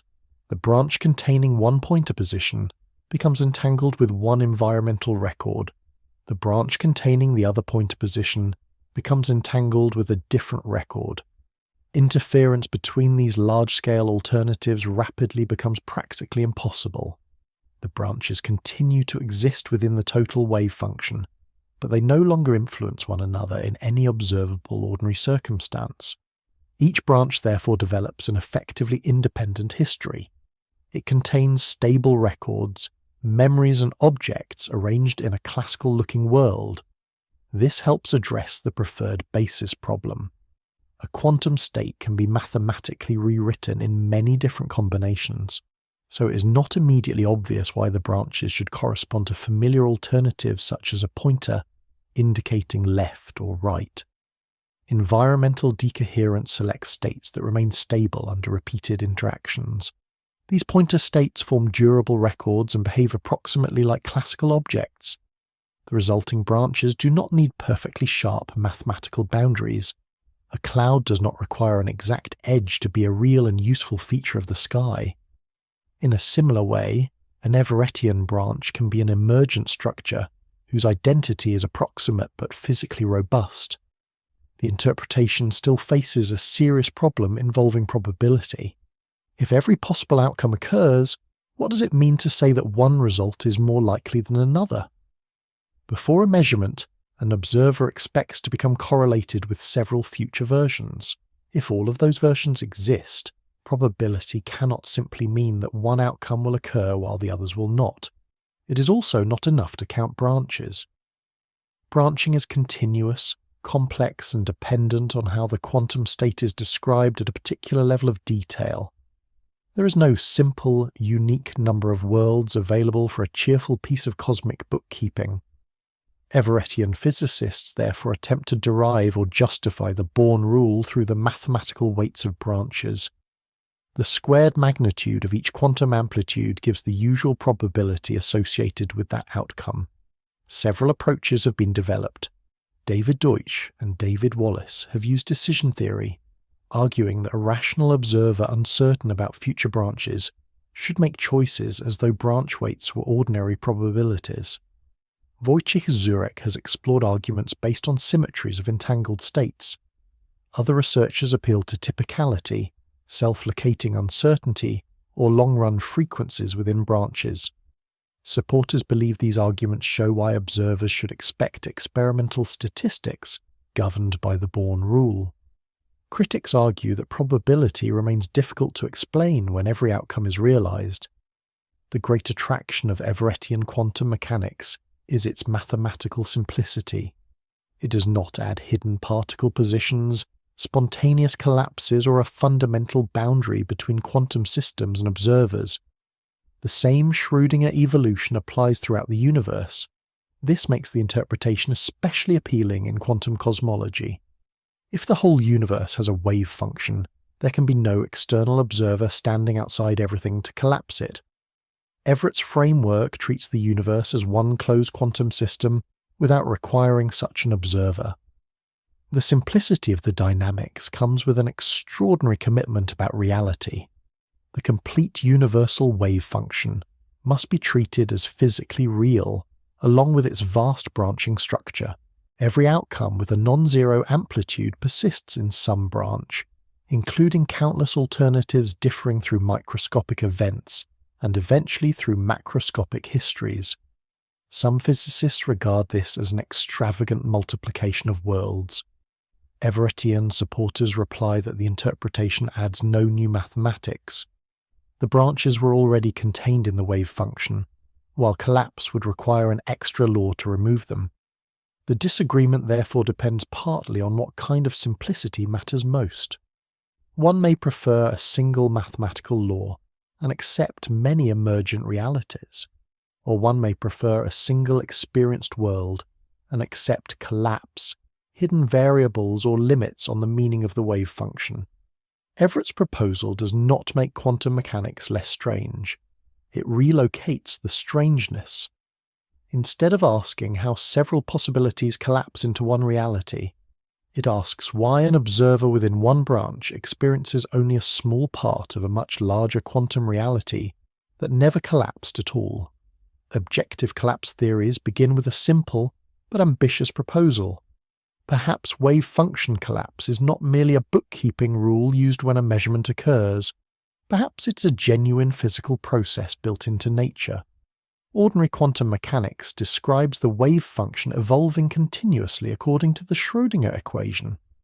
A system prepared in a superposition remains in that superposition, unless the theory introduces measurement and state reduction as a separate step. Objective collapse models try to remove this division. They modify the usual dynamics so that superpositions sometimes collapse spontaneously, whether or not a detector, observer, or laboratory is present. The best-known early model was introduced in 1986 by Giancarlo Ghirardi, Alberto Rimini, and Tullio Weber. Their proposal is often known by the initials of their surnames, but its central idea can be described without shorthand. Each microscopic constituent of matter has a very small probability of undergoing a sudden, spontaneous localization. During such an event, a widely spread wave function becomes concentrated around one region of space. For an individual particle, these events are assumed to be extraordinarily rare. Using the original suggested values, a single constituent might remain unaffected for roughly 100 million years. An isolated electron or atom can therefore preserve a superposition long enough for ordinary quantum interference to occur. A macroscopic object is different because it contains an enormous number of constituents. A visible measuring device may contain around 1 billion particles. Even if spontaneous localization is extremely rare for each particle, the probability that some constituent localizes becomes very large when so many particles are involved. The localization of one constituent also affects the wider object because its particles are strongly correlated.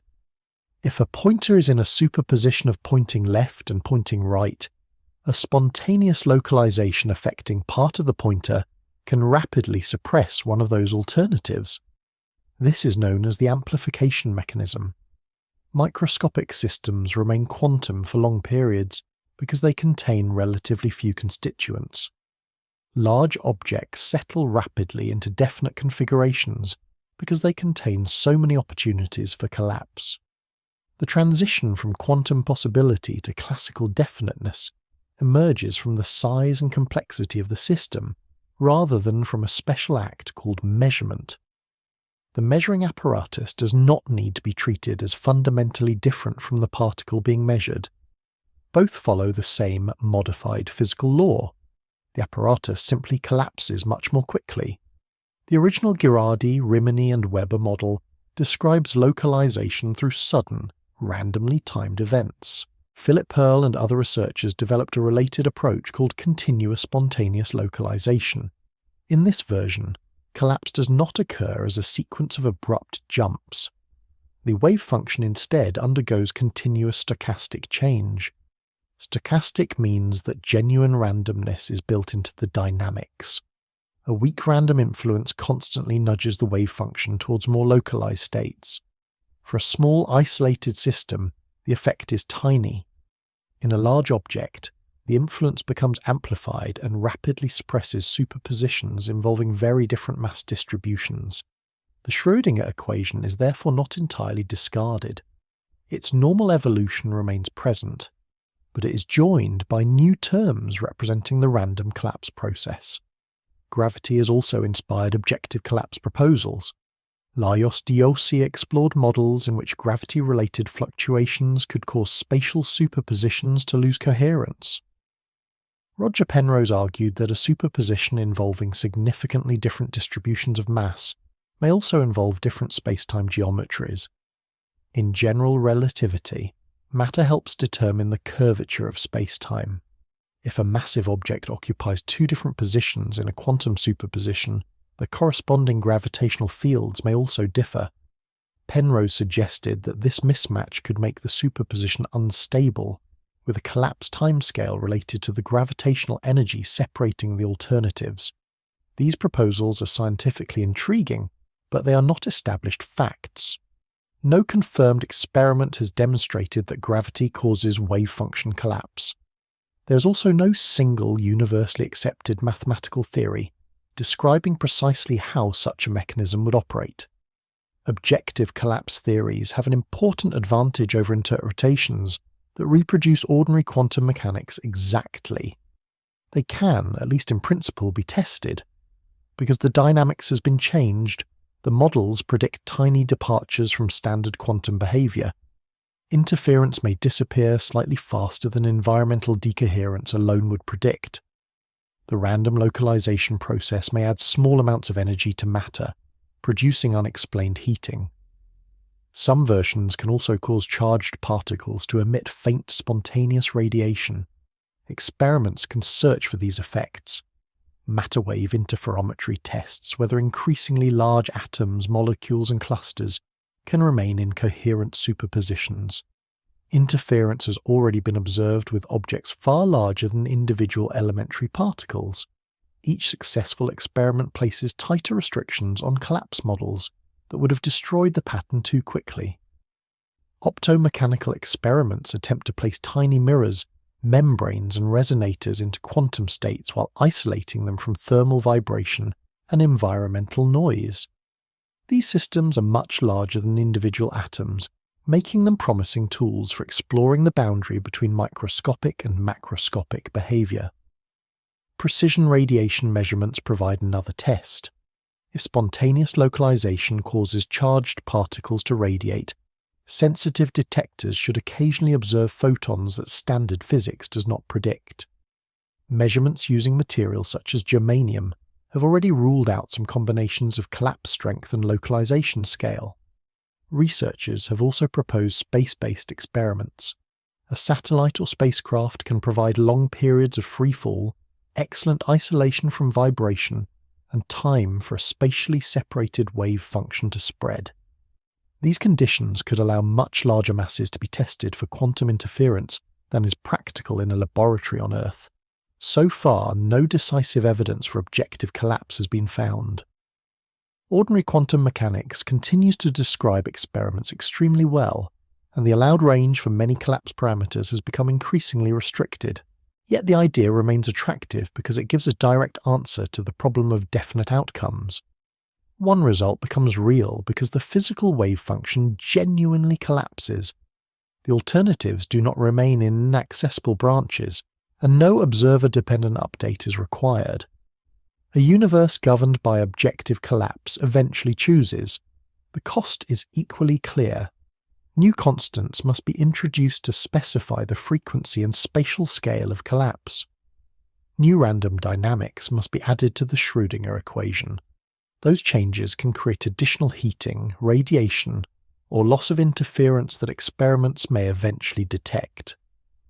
Objective collapse theories therefore accept a greater mathematical burden in exchange for a single definite world. They do not merely reinterpret quantum mechanics.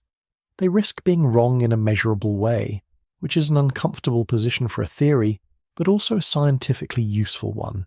The consistent histories approach begins by asking whether quantum mechanics can describe events unfolding through time without placing laboratory measurements at the centre of the theory.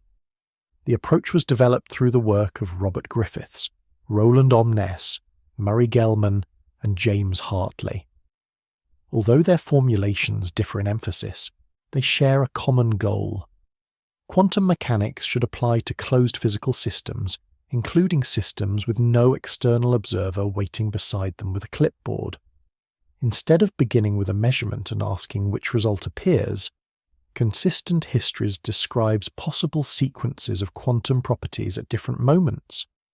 A history might say that a particle was in one region at an early time, passed through another region later, and finally arrived at a detector. Another history might assign different locations at those same times. For a spin system, one history might contain spin up at one moment and spin down at another. These histories are not necessarily classical trajectories.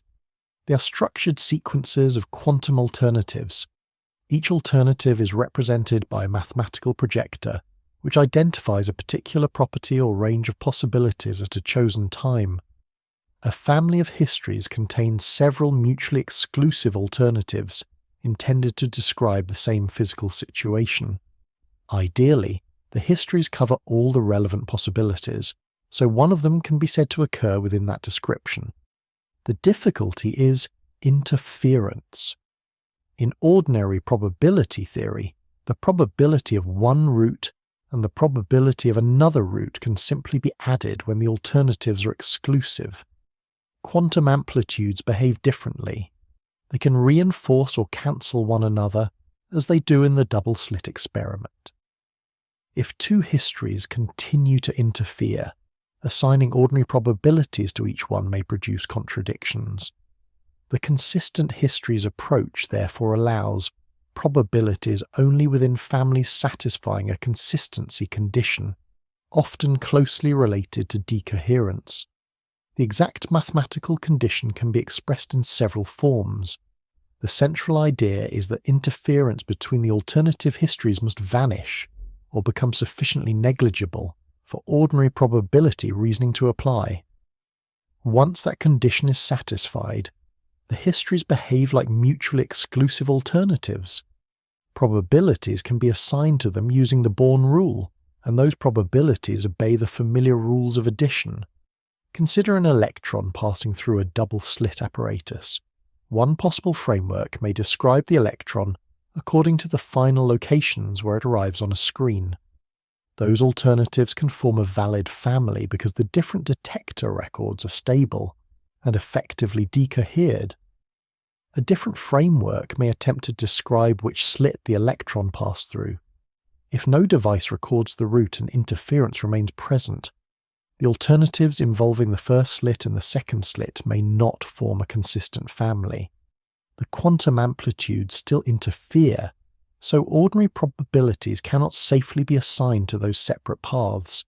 It would therefore be incorrect, within that experimental arrangement, to insist that the electron definitely passed through one slit or definitely passed through the other in the ordinary classical sense.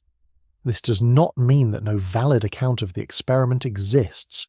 It means that a framework describing definite slit paths may be incompatible with the framework that correctly captures the observed interference. The same issue can be illustrated using spin. One consistent framework might describe the spin of a particle along a vertical direction at several times. Another valid framework might instead describe spin along a horizontal direction. Each framework can support meaningful probability statements when its alternatives satisfy the relevant consistency conditions. The difficulty begins when statements from the two incompatible frameworks are combined as though they belong to one complete classical description. The single framework rule forbids this. According to the rule, reasoning must remain within one consistent family at a time. Statements drawn from incompatible frameworks cannot be joined together to create a supposedly deeper account. in which every quantum property possesses a simultaneous definite value. This can initially feel restrictive. Classical physics encourages the belief that an object carries every property at once, even when those properties are not being measured. Consistent histories treat some combinations of quantum descriptions as logically inappropriate, rather than merely experimentally inconvenient. Two frameworks may both be valid without being combinable. A map showing railway lines and a map showing geological strata can both describe the same country. In ordinary life, their information can often be layered together without trouble. Quantum frameworks are less accommodating. Some descriptions cannot be superimposed into one grand picture without creating contradictions. This is not because the theory has forgotten how to organize its paperwork. The restriction arises from the non-commuting structure of quantum properties and the interference between alternative histories. Murray Gell-Mann and James Hartley extended these ideas into the decoherent histories approach, particularly for quantum cosmology. Cosmology creates a serious challenge for interpretations that treat external measurement as fundamental. The universe cannot be placed inside a larger laboratory. No observer can stand outside all space and time, prepare the cosmic wave function, and then inspect the result from a safe distance. A theory of the quantum universe must describe a closed system. Decoherent histories allows physicists to consider alternative large-scale histories of the cosmos. These might involve different patterns of primordial density fluctuations, different arrangements of galaxies, or different classical-looking developments emerging from an early quantum state. Interactions among the universe's many degrees of freedom can produce decoherence between broad alternatives. When interference becomes negligible, probabilities may be assigned to different cosmic histories without requiring an external observer to collapse the wave function. The principal attraction of the approach is therefore its generality. Measurement is not a special physical process governed by a separate law. A laboratory experiment is one particular interaction within a much larger quantum history. Observers, detectors, and records are themselves physical systems described inside the framework. Definite events arise within consistent families of histories rather than being created by an undefined boundary between the quantum and classical worlds. The interpretation still faces a central controversy. There may be many different consistent frameworks describing the same system. Some can be mutually incompatible while remaining individually valid. Critics ask what determines which framework should be used and whether the theory provides enough guidance to identify one description as physically actual. If several incompatible histories can each be discussed consistently, does reality contain one privileged history, many equally valid descriptions, or only framework-dependent statements? Supporters reply that the demand for one all-encompassing classical account may itself be inappropriate. Quantum mechanics may permit several legitimate perspectives while forbidding their careless combination. Consistent histories therefore removes measurement from its privileged position, but it replaces the search for one universal picture with a disciplined collection of compatible descriptions. Reality can be discussed through histories, probabilities, and stable records, provided quantum alternatives are allowed to interfere where nature requires them to, and provided incompatible stories are not quietly stitched together simply because the classical imagination would find that more comfortable. Relational quantum mechanics begins from the possibility that physical properties do not always belong to objects in an absolute and observer-independent way. Carlo Rovelli developed the modern form of this interpretation during the 1990s. His proposal was inspired partly by a lesson already familiar from relativity. In classical mechanics, it is tempting to speak of an object as possessing one true velocity. Relativity shows that velocity is always defined with respect to something else. A train may be moving at one speed relative to the station, another speed relative to a passing train, and no speed at all relative to a passenger seated inside it. None of these descriptions is privileged in isolation. The physical quantity is relational. Rovelli suggested that quantum properties may work in a similar way. An electron may have a definite spin value relative to one physical system, without possessing that same definite value relative to every other system in the universe.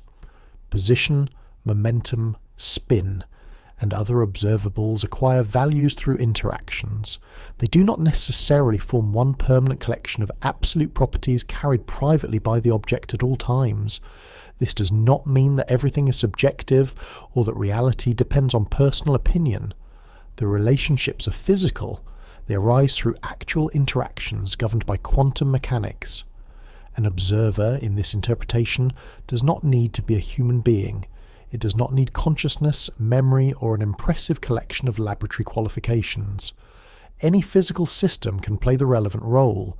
An atom can be an observer relative to a photon. A detector can be an observer relative to an electron. One molecule can register information about another molecule through a collision.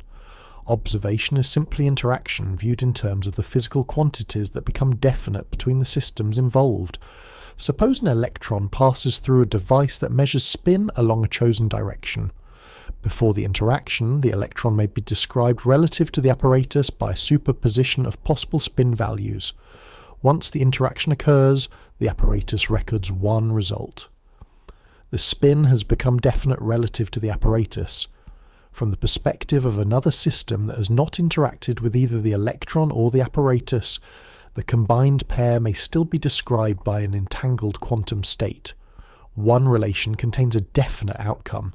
Another relation retains several correlated possibilities. Relational quantum mechanics accepts both descriptions.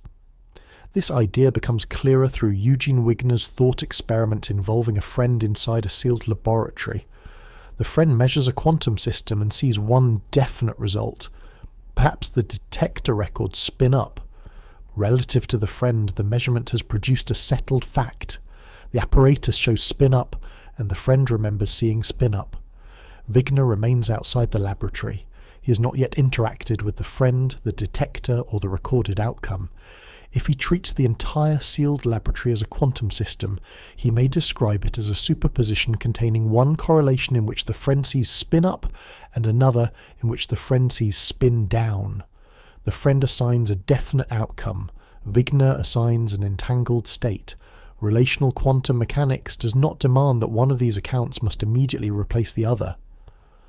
The result is definite relative to the friend, while the combined laboratory remains quantum relative to Wigner. When Wigner later opens the laboratory and asks what happened, he interacts with the friend and the stored record. A definite result then becomes established relative to Wigner as well. This does not require the friend's earlier fact to have been hidden inside one universal description waiting to be revealed. It means that definite values arise through particular physical relations. The interpretation therefore rejects the idea of a single, observer-independent catalogue assigning absolute values to every observable throughout the universe. There is no view from nowhere containing the definite position, momentum, spin, and energy of every system at every moment. Instead, the world is described through a network of relations among physical systems. This may sound unusual, but physics already relies heavily on relational quantities. Distance is defined between locations. Velocity is defined between systems. Electric potential is meaningful through differences. Relational quantum mechanics extends this way of thinking into the foundations of quantum properties themselves. One attraction of the approach is that it removes the need for a privileged measurement boundary. There is no precise size at which a quantum system suddenly becomes a classical apparatus. There is no special role for human awareness. Measurements are ordinary interactions, and every system follows the same quantum rules. The interpretation also provides a natural way to discuss definite events. An event occurs when one system acquires information about another through interaction. Physical reality becomes a pattern of such events and the relations connecting them. This fits with Ravelli's broader interest in theories where relations may be more fundamental than isolated objects. The identity and properties of a system are expressed through how it interacts with the rest of the world, rather than through a complete internal list of absolute attributes. The same strength creates difficult questions. If facts are relative, how do different observers agree about a shared world? Suppose the friend records spin up. When Wigner opens the laboratory, quantum mechanics predicts that he should find records consistent with the friend's experience. Relational accounts explain this through the correlations created when the systems interact. Wigner does not normally discover a friend claiming one result, while the apparatus quietly displays another. Stable records, environmental decoherence, and repeated interactions spread the same information through many systems. A detector influences a computer, surrounding photons, laboratory notebooks, and human observers. These correlations create the robust appearance of a common classical reality. Even so, philosophers and physicists continue to debate what relative facts mean before observers compare records. Can two facts exist relative to different systems if they cannot be combined into one absolute description? Are all relations equally real?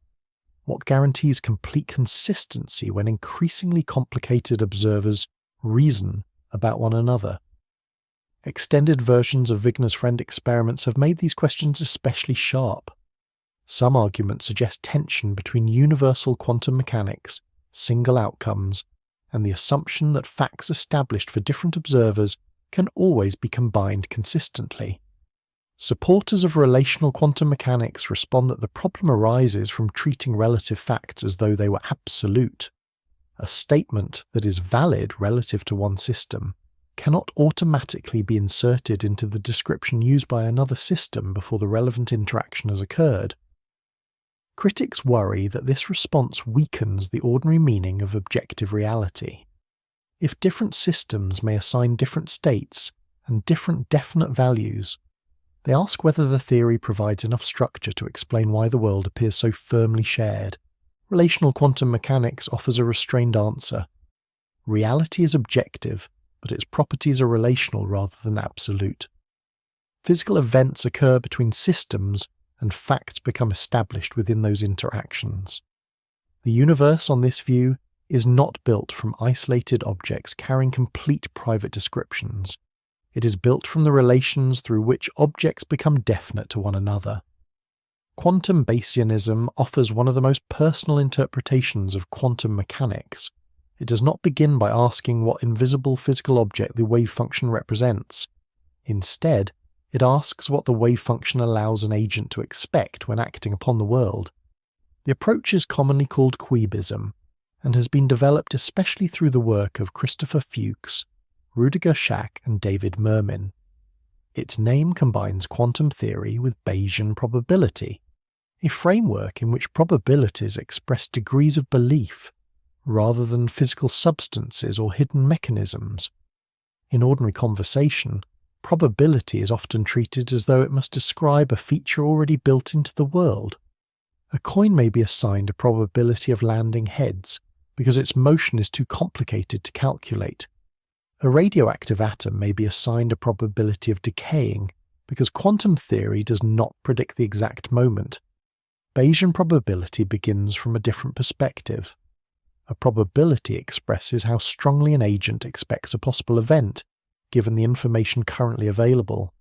Different agents may assign different probabilities if they possess different information, yet both can still reason consistently. The word personal is important, but it does not mean careless or arbitrary. An agent cannot simply assign any probability that feels pleasant. Probability theory imposes consistency rules. If someone's expectations contradict those rules, combinations of wagers could be arranged that guarantee a loss regardless of what happens. Quantum Bayesianism applies this agent-centered understanding to quantum mechanics. The wavefunction is not treated as a physical wave spread through space. It is not an objective field attached permanently to a particle. Instead, it represents an agent's expectations concerning the possible consequences of future actions upon a physical system. An electron may be assigned one wavefunction by an agent who knows how it was prepared. Another agent with less information may assign a different quantum state. The difference does not mean that the electron secretly carries two conflicting physical conditions. It means the two agents possess different expectations about their possible experiences. This helps explain why a wave function can change suddenly when new information becomes available. The physical system need not undergo a mysterious instantaneous transformation merely because someone learns a measurement result. The agent updates the quantum state because the basis for future expectations has changed. Measurement is therefore understood as an action performed by an agent upon the external world. The agent selects an experimental intervention, such as directing a particle into a detector arranged to measure spin along a particular direction. The world responds with an outcome. That outcome becomes a new experience for the agent and provides fresh information for later decisions. The result is not merely discovered as though it had been sitting inside the particle with a small label attached, nor is it freely invented by the observer.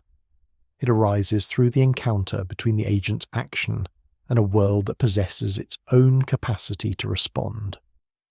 Quantum Bayesianism does not claim that the external world is imaginary. It does not say that matter disappears when nobody is looking, or that consciousness creates the universe by thinking about it. The world is real and independent of any particular agent. What is not independent, according to this interpretation, is the quantum state assigned to it. The wavefunction belongs to the relationship between an agent and the world rather than to the world alone. The Bohr rule receives an unusual interpretation within this framework. In standard quantum mechanics, the Bohr rule connects a wavefunction with the probabilities of measurement outcomes. It is often described as though it reveals objective tendencies contained within the system. Quantum Bayesianism instead treats the Bohr rule as a normative rule. Normative means that it tells a rational agent how different probability assignments should fit together. An agent may consider several possible actions and imagine the outcomes each action could produce. The Bohr rule constrains these expectations so that they form a coherent quantum pattern. It does not act as a physical force that pushes a particle into one result. This distinction also changes the meaning of collapse. Suppose an agent assigns several possible outcomes to a measurement.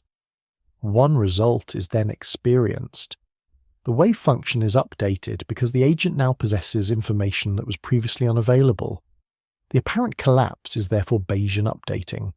It resembles revising the probability of rain after opening the curtains and discovering a suspiciously wet street. The update can be immediate because it is a change in expectations, not a physical signal spreading through space. Entanglement is treated in the same spirit. An agent may assign a joint quantum state to two distant particles and use it to predict correlations between future experiences in separated laboratories. When one result is learned, the agent updates expectations for the other result. No controllable physical message needs to travel instantly between the particles. The change occurs in the agent's probability assignments. The distant laboratory still produces its own local outcome, and the correlations become apparent only when information from the two locations is later compared. This avoids describing the wave function itself as a non-local substance collapsing across an enormous distance. It does not make Bell's theorem disappear, however. Quantum Bayesianism still accepts the experimentally observed correlations and the failure of local hidden variable models. It changes the interpretation of the probabilities rather than denying the evidence. The strongest criticism of quantum Bayesianism is also easy to see. By making the quantum state personal to an agent, the interpretation can appear to retreat from the question physicists originally wanted answered. What is the electron actually doing? What exists independently of anyone's expectations?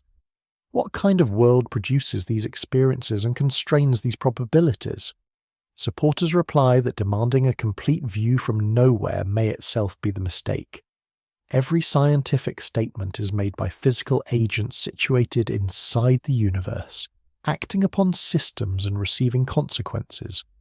Quantum mechanics may be a theory designed precisely for that situation, rather than a detached portrait seen from outside reality.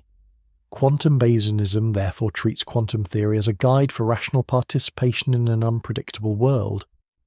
The wave function does not describe reality standing alone. It describes what an agent may reasonably expect when reaching into reality and waiting to see how reality answers. Ordinary experience gives time a clear direction. Causes seem to come before effects. Memories point towards the past rather than the future. A dropped cup shatters, but scattered fragments do not normally leap from the floor and assemble themselves neatly beside the kettle. At the microscopic level, however, the direction of time is not always so obvious. Many fundamental equations of physics work in broadly similar ways whether a process is described forward or backward in time. The laws governing electromagnetism, classical mechanics, and much of quantum theory do not automatically contain the strong distinction between past and future found in everyday experience. This time symmetry has encouraged some physicists to ask whether the standard forward-moving account of quantum events is unnecessarily restrictive.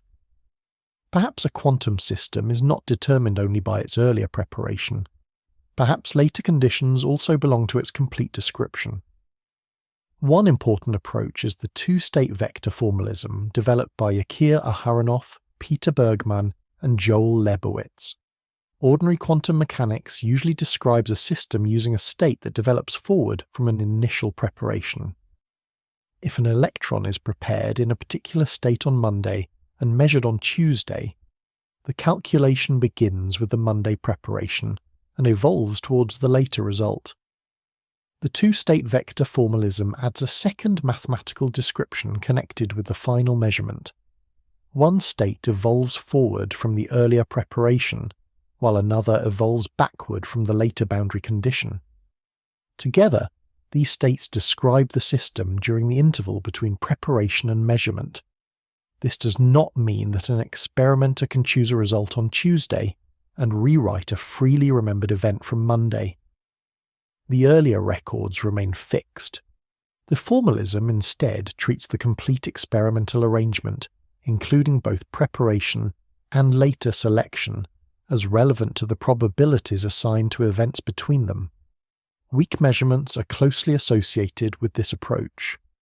An ordinary strong measurement extracts a clear result, but usually disturbs the quantum state substantially. A weak measurement interacts so gently with each system that the reading from one trial contains very little useful information. The experiment must be repeated across a large ensemble of similarly prepared systems.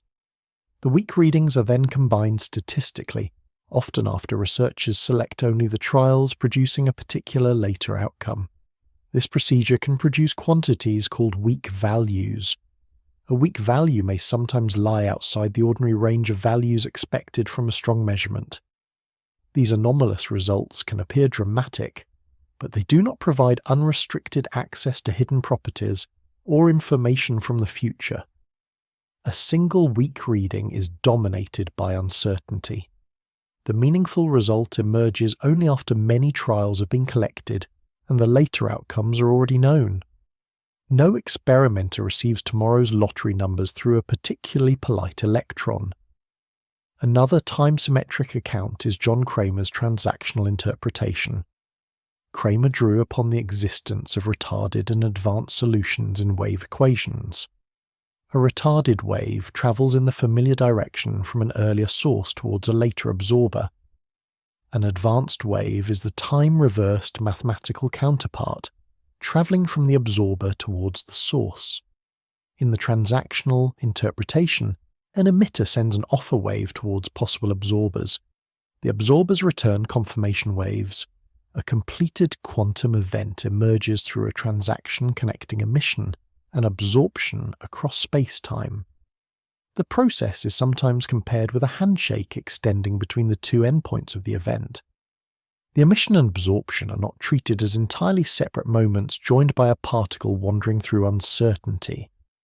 They form one completed physical relationship.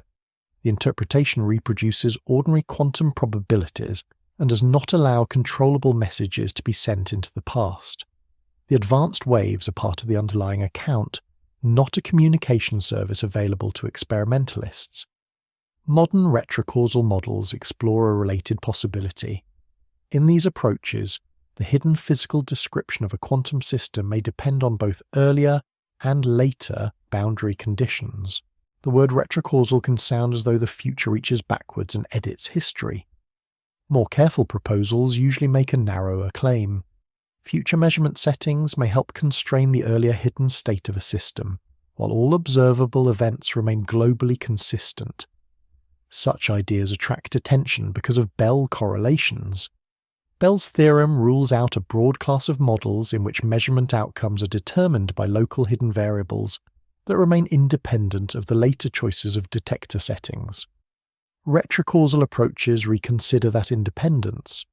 If the hidden state of an entangled pair depends partly on the future measurement settings, the particles do not need to send an instantaneous signal across space when the measurements occur.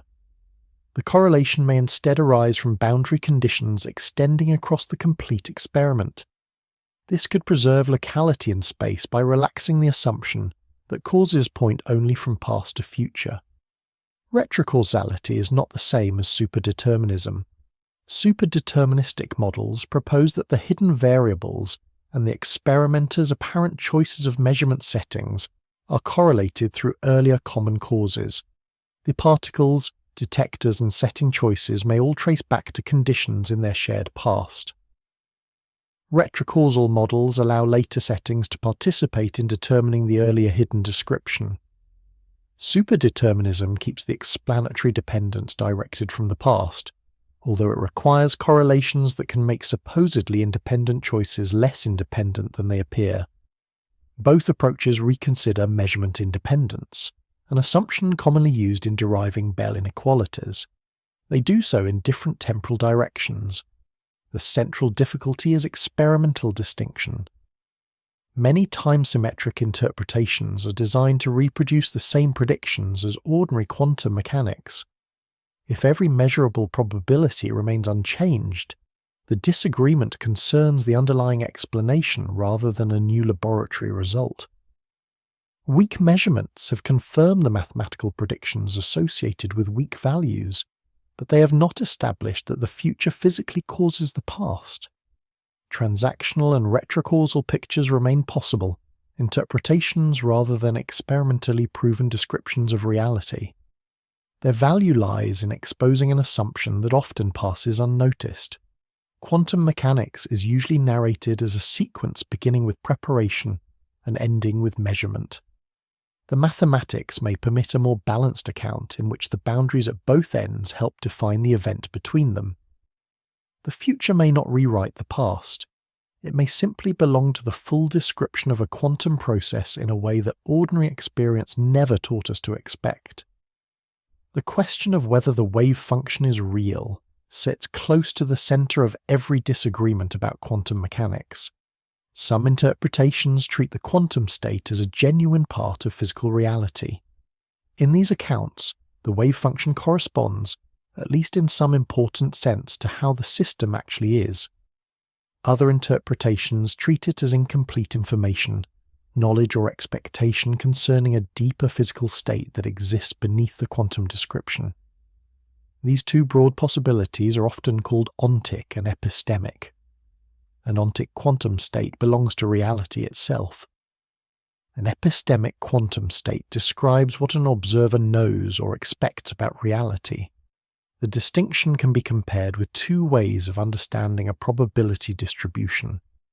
A cloud on a weather map may represent a real spread of moisture through the atmosphere. Alternatively, a probability map may represent uncertainty about where one definite storm will travel. Both are useful descriptions, but they claim very different things about what exists. Quantum mechanics makes this distinction unusually difficult because wave functions can interfere.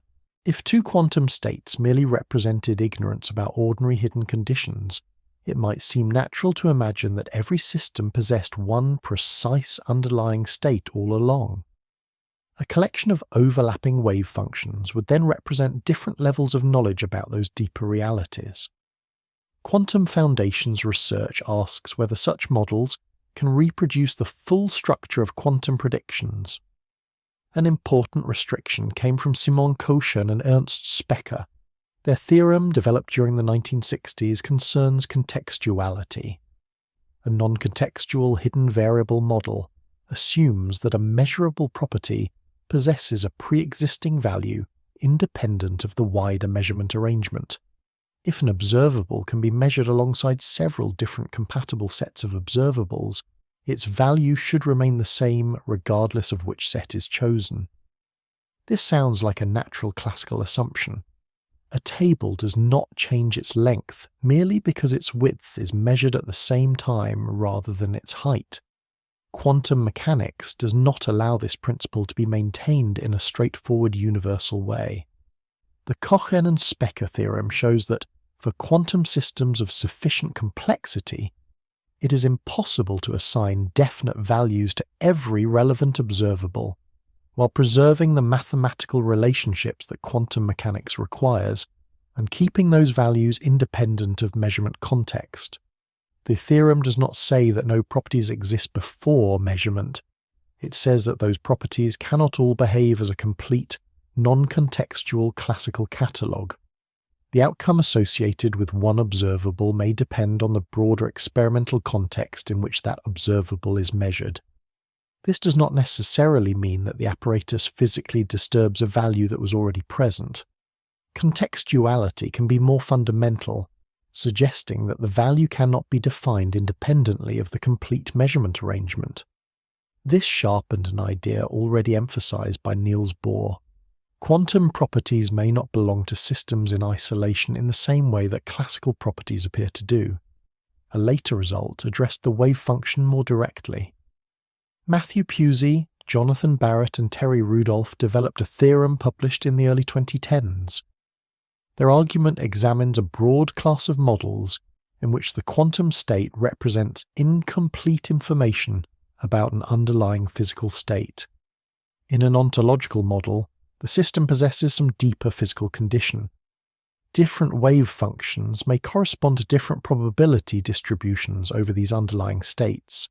If the distributions overlap, the same underlying physical state could be compatible with more than one wave function. This would make the quantum state epistemic in a strong sense. The wave function would not uniquely identify physical reality. The Pusey, Barrett, and Rudolph theorem shows that this kind of overlap conflicts with quantum predictions when several assumptions are accepted.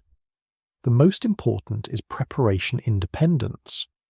Preparation independence says that systems prepared independently possess independent underlying physical states. If two laboratories separately prepare two particles without coordinating their procedures, the deeper state of one particle should not secretly depend on the deeper state of the other. This appears reasonable. Independent preparation is a standard assumption throughout experimental science. Yet assumptions that look innocent in quantum foundations have developed a habit of returning with complicated paperwork. Under preparation independence, sufficiently overlapping epistemic models predict measurement outcomes that quantum mechanics says should be impossible.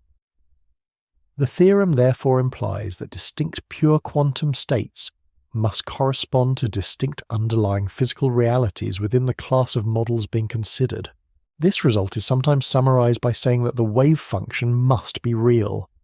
That statement is too strong without qualification. The theorem does not prove that the wave function is a literal material wave moving through ordinary three-dimensional space. It does not establish that configuration space is the fundamental arena of reality. It does not demonstrate that every informational interpretation of quantum mechanics is false. Quantum Bayesianism, for example, treats the wave function as an agent's expectations, and does not attempt to construct the kind of observer-independent underlying state model constrained by the theorem. Relational interpretations also reconsider whether one absolute quantum state must belong to a system independently of every relationship. The Pusey, Barrett and Rudolph result is conditional. Its force depends on accepting preparation independence and the wider framework of ontological models used in the proof. Some physicists question whether independently prepared quantum systems must possess completely independent underlying states. Others explore models in which correlations exist at a deeper level, or in which the assumptions connecting preparations, physical states and outcomes are modified. This does not make the theorem unimportant. It reveals the price of preserving a particular epistemic picture. The same lesson applies to many no-go theorems in quantum foundations. Bell's theorem constrains locally causal hidden variable theories. The Kochen-Specker theorem constrains non-contextual value assignments. The Pusey, Barrett and Rudolph theorem constrains broad epistemic models under preparation independence. None of these results selects one complete interpretation automatically. Instead, each identifies a collection of attractive assumptions that cannot all survive together. Physicists must decide what to surrender. They may abandon locality, as Bohmian mechanics does. They may reject pre-existing non-contextual values. They may treat the wave function as physically real. They may question preparation independence. They may make quantum states relative to agents or physical systems. They may alter the dynamics through objective collapse. The debate has therefore become more precise than the simple question of whether the wave function is real. Researchers now distinguish the quantum state assigned in the formalism from the deeper ontic state proposed by a model. They ask whether different quantum states can overlap in their underlying descriptions, whether outcomes depend on context, and whether separately prepared systems must possess independent realities. Questions that once sounded almost entirely philosophical have become mathematical and experimentally informed. Theorems cannot tell physicists what reality must be in every detail. They can reveal what reality cannot be if certain familiar assumptions are retained. The wave function may be a physical object, a feature of relationships, an agent's expectation, or one part of a deeper theory. What modern foundations research has made increasingly difficult is the comforting idea that it is merely ordinary ignorance about an otherwise ordinary classical world. Eugene Wigner's friend thought experiment begins with a simple division of perspective. Inside a sealed laboratory, Wigner's friend measures a quantum system and records one definite result. Perhaps a detector shows spin up rather than spin down. For the friend, there is no uncertainty. The apparatus displays one value, the result is written down, and the event appears complete. Outside the laboratory, Wigner has not interacted with the experiment. If he treats the entire sealed room according to the Schrödinger equation, he may assign a quantum state containing several correlated alternatives. In one component, the friend sees spin up. In another, the friend sees spin down. The friend describes a single fact. Wigner describes a superposition containing both possible records. This is not merely a disagreement caused by Wigner lacking information. In principle, his quantum description may preserve interference between the alternatives, whereas an ordinary mixture would mean that one result had already occurred, and Wigner simply did not know which one. The thought experiment therefore asks whether the friend's definite outcome is an absolute fact for everyone, or only a fact relative to the friend. Every interpretation answers differently. A genuine collapse theory says that one result becomes physically real. Everettian quantum mechanics says that both outcomes remain in different branches. Relational quantum mechanics allows the result to be definite relative to the friend, while the laboratory remains quantum relative to Wigner. Quantum Bayesianism treats the assigned state as belonging to an agent's expectations. Bohmian mechanics retains the wave function, but adds one definite particle configuration that determines the actual recorded outcome. Daniela Frauchiger and Renato Renner sharpen the difficulty with an extended Wigner's friend argument, published in 2018. Their scenario contains several agents who perform quantum experiments and use quantum theory to reason about the predictions and knowledge of the other agents. Individually, reasonable conclusions are linked until a contradiction appears. The contradiction depends on a combination of assumptions rather than on quantum mechanics alone. One treats quantum theory as universally applicable, including to laboratories containing observers. Another requires consistency, so that conclusions established with certainty by different agents can be combined. A further assumption requires single outcomes, meaning that each measurement has only one result. Frauchiger and Renner argue that these assumptions cannot all be maintained within their setup. Something must be limited, revised, or interpreted more carefully? The conclusion remains debated.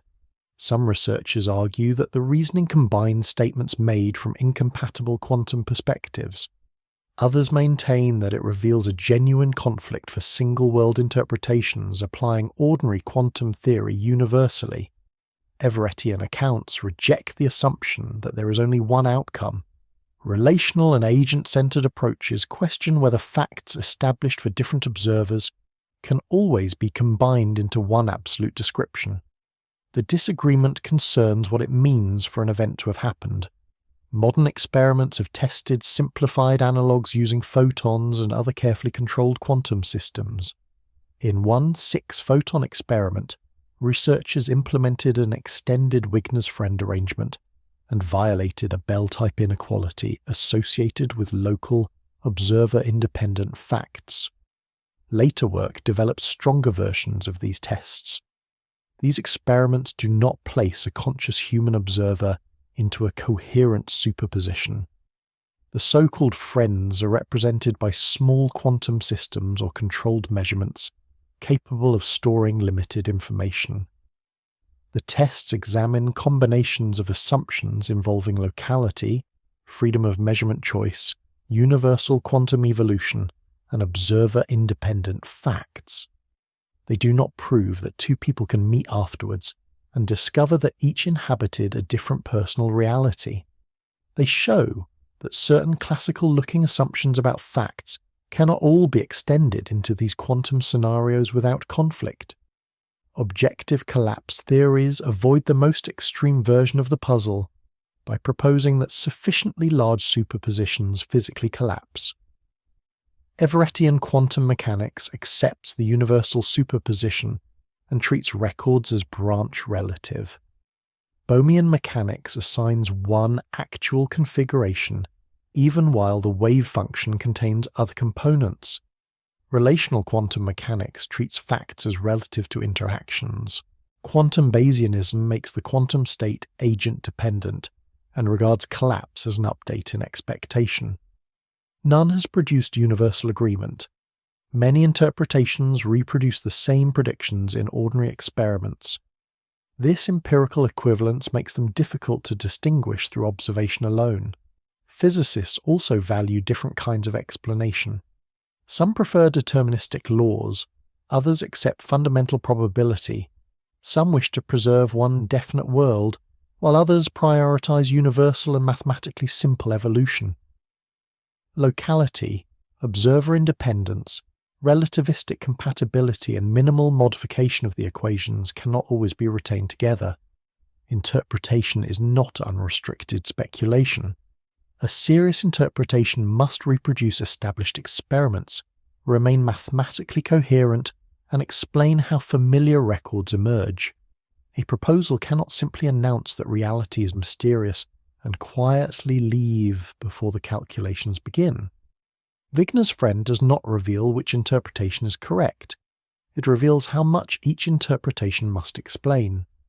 The deepest uncertainty is whether a recorded event can be regarded as one absolute fact throughout the universe, or whether facts themselves belong to branches, relationships, agents, or physical processes of collapse. Quantum mechanics predicts the records with extraordinary reliability. What remains unsettled is what makes any one of those records a shared piece of reality.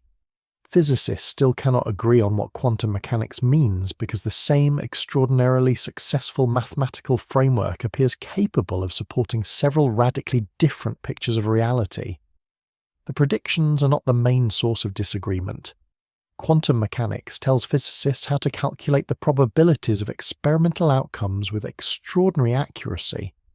The uncertainty begins when those calculations are translated into statements about what exists, what changes, and what happens when a measurement produces one definite result. The path towards this situation began with problems that classical physics could not solve. Max Planck proposed that energy was exchanged in discrete amounts while studying blackbody radiation. Albert Einstein extended the quantum idea to light, explaining the photoelectric effect by treating light energy as concentrated into individual quanta. Niels Bohr introduced quantist energy levels into his model of the hydrogen atom, showing why atoms emit and absorb particular frequencies of light. These early proposals solved important problems, but they also weakened the classical picture of a continuous and predictable world. Werner Heisenberg then developed matrix mechanics, avoiding imagined electron paths and concentrating on observable transitions between atomic states. Erwin Schrödinger introduced wave mechanics, describing quantum systems through a wave function that evolved continuously. Max Born gave the wave function its probabilistic meaning, connecting its mathematical amplitudes with the likelihoods of possible measurement results. Together, these ideas formed a theory of remarkable power. They also created the measurement problem. The Schrödinger equation allows a wave function containing several possibilities to evolve smoothly and deterministically. A measurement, however, appears to produce one definite record. A detector clicks in one location, a pointer settles on one reading, an observer remembers one outcome rather than a superposition of incompatible experiences. Quantum mechanics provides clear rules for calculating these results. It is less clear about what physically transforms many possibilities into one observed fact. This uncertainty leads back to the wave function itself. Is the wave function a real component of the universe, perhaps existing in a form unlike any familiar material field? Is it a representation of incomplete knowledge about a deeper reality? Does it describe an agent's expectations, a relationship between physical systems, or the complete branching state of the universe? If the wave function is physically real, does it genuinely collapse? If collapse occurs, what causes it, and why should it occur during measurement rather than during every ordinary interaction? If collapse does not occur, why does each observer experience only one outcome? There are equally difficult questions about physical properties. Does an electron possess a definite position before its position is measured? Are spin, momentum, and energy absolute features carried by a system, or do they become definite only within particular experimental contexts? Can different observers assign different valid descriptions to the same event? Are quantum probabilities objective features of nature or measures of rational expectation? The Copenhagen family of interpretations responds by placing experimental context at the center of meaningful physical statements. It treats classical records as essential and resists assigning definite values to unmeasured properties when the required experimental arrangement has not been established. Bohmian mechanics offers a more definite ontology. Particles possess actual positions and follow continuous trajectories guided by the wave function. Measurement outcomes are unique, the underlying dynamics is deterministic, and the theory openly accepts non-locality. Everettian quantum mechanics makes the opposite choice. It retains universal Schrödinger evolution and removes fundamental collapse. Every outcome remains within the branching wave function, with decoherence preventing the different branches from interfering under ordinary conditions. Objective collapse theories modify the dynamics. They propose that superpositions genuinely and randomly localize, especially when large numbers of particles become involved. One outcome becomes real because nature contains a physical collapse mechanism. Consistent histories describes quantum reality through compatible families of alternative histories. Probabilities can be assigned when interference between those histories is sufficiently suppressed, but incompatible frameworks cannot be combined into one complete classical account. Relational quantum mechanics treats properties and facts as definite relative to interactions between physical systems. Quantum Bayesianism treats the quantum state as an agent's structured expectations about future experiences rather than as an observer-independent physical object. Time-symmetric and retrocausal approaches explore whether both earlier preparation and later measurement conditions belong to the complete description of a quantum event. Each interpretation preserves something attractive. Each also asks us to surrender or revise another familiar assumption. Bell's theorem made this choice unavoidable. experiments have shown that the correlations between entangled systems cannot be reproduced by locally causal, hidden variable models of the ordinary kind. Nature cannot retain every comfortable classical idea about locality, predetermined properties and independent distant objects at once. Decoherence explains why interference between macroscopic alternatives becomes effectively unobservable, and why stable, classical-looking records emerge. Yet decoherence alone does not necessarily explain why only one outcome is experienced. The Cauchy and Specker theorem constrains non-contextual assignments of pre-existing values. The Pusey, Barrett and Rudolph theorem restricts broad classes of models in which the wave function represents incomplete information, provided assumptions such as preparation independence are accepted. These results have eliminated many simple classical explanations. They have not selected one interpretation beyond reasonable dispute. That disagreement does not weaken the practical reliability of quantum mechanics. Transistors depend on the quantum behavior of electrons in solids. Lasers rely on quantized energy levels and stimulated emission. Atomic clocks use sharply defined quantum transitions to measure time with extraordinary stability. Magnetic resonance imaging depends on the quantum properties of atomic nuclei. Quantum information technologies use superposition, interference and entanglement to process and communicate information in ways unavailable to ordinary classical systems. These technologies work regardless of whether their designers favour Copenhagen, Bohm, Everett, or no interpretation at all.